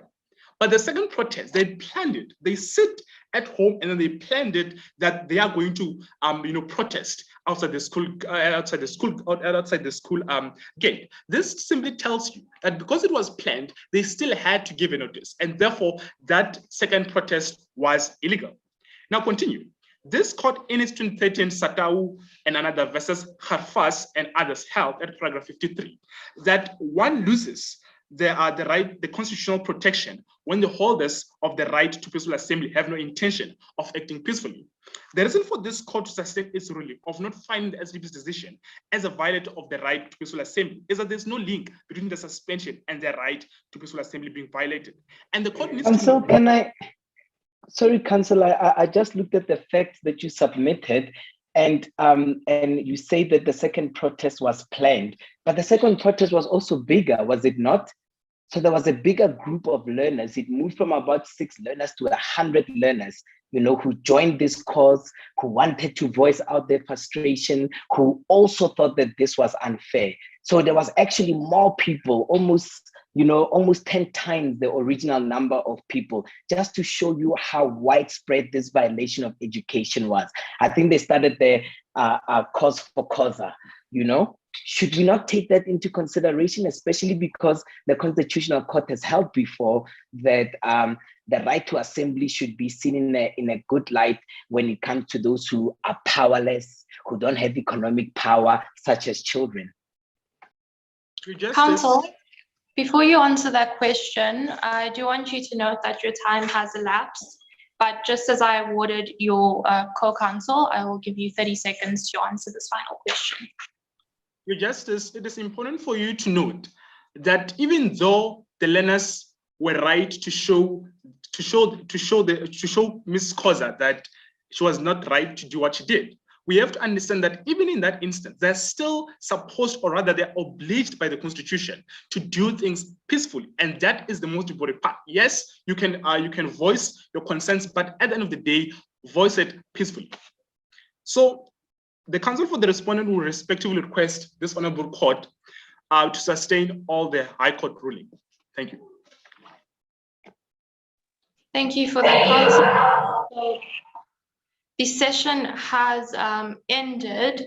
If any of the teams need to leave right now, you are free to. However, I would like to give some feedback if that's okay.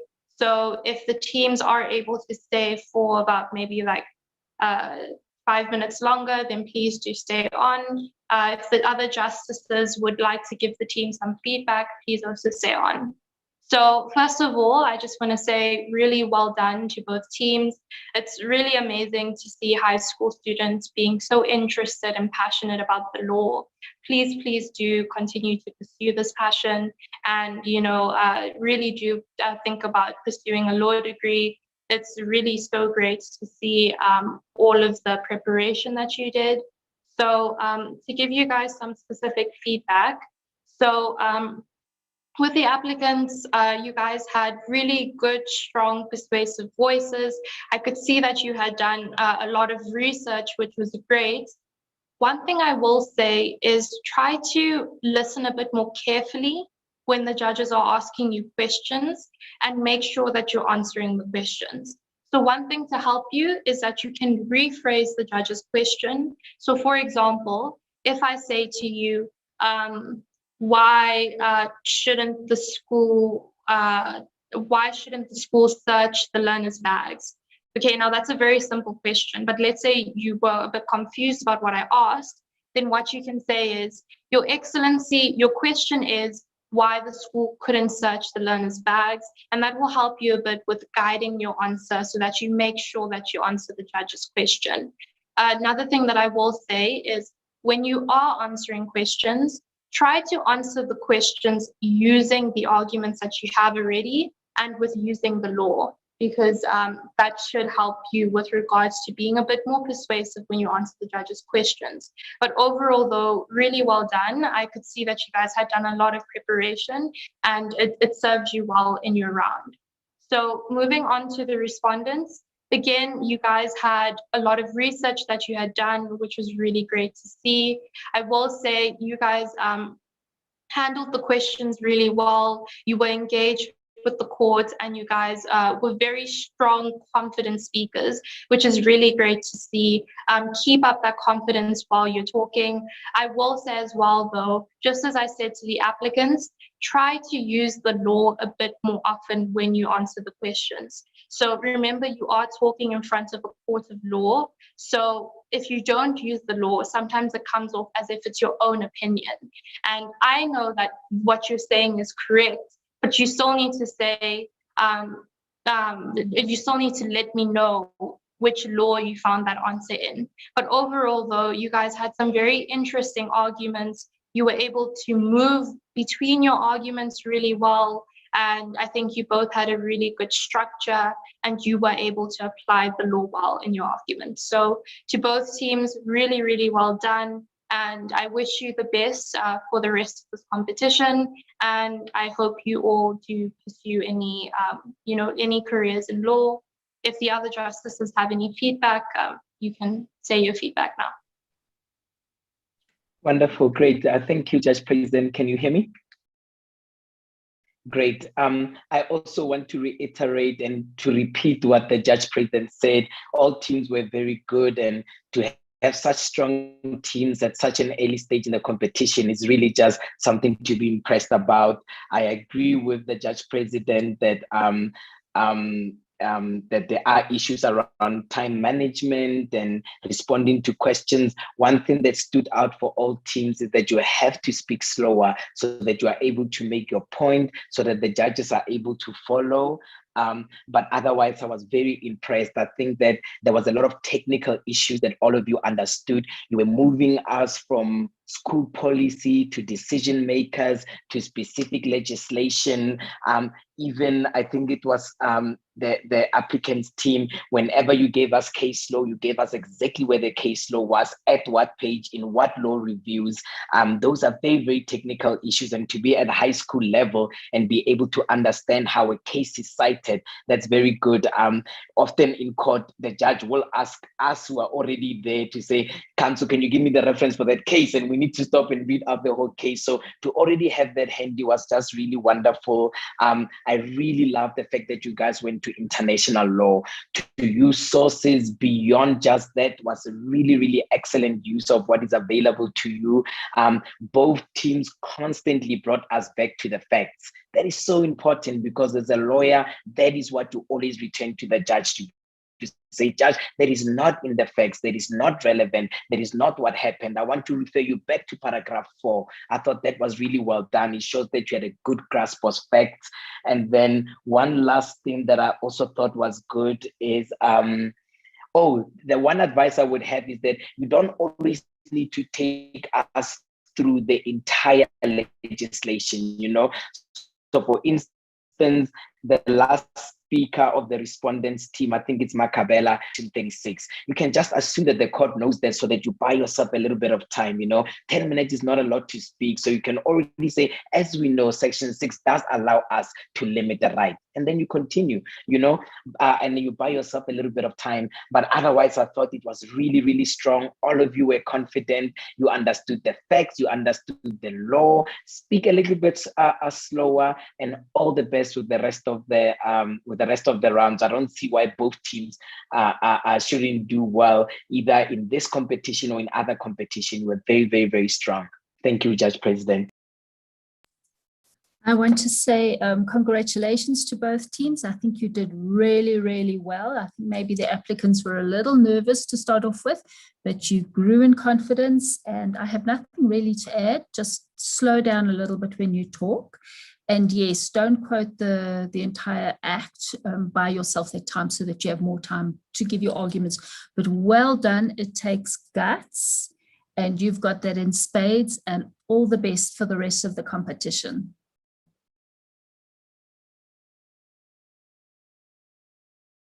Okay, thank you for that, justices. So that is the end of the session.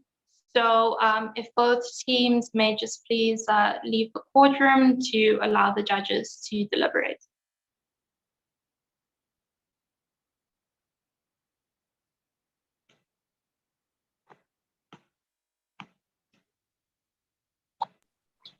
Okay, so I think everyone's gone. Yeah, I'm not sure if you guys want to go through the scores and everything, but I know we are behind schedule. But if there's any concerns that you guys have, or anything specific that you want to discuss, then I guess we can discuss it now. Nothing from my side. I think, Jam, it was just nerves for the ladies. Yeah. Yeah, I don't know if I was being too strict or too lenient, but I'm in the low 60s with the applicants, and I'm in the high 70s with the respondents. I just want to gauge that I wasn't either too lenient or too harsh. So I've seen a bit, some teams that were a bit worse than the applicants that we had. So I actually gave them mid to high 60s. And then Mhm. the respondents were the same as you, high 70s. 70s, yeah. Great. That's what I've Yes. given.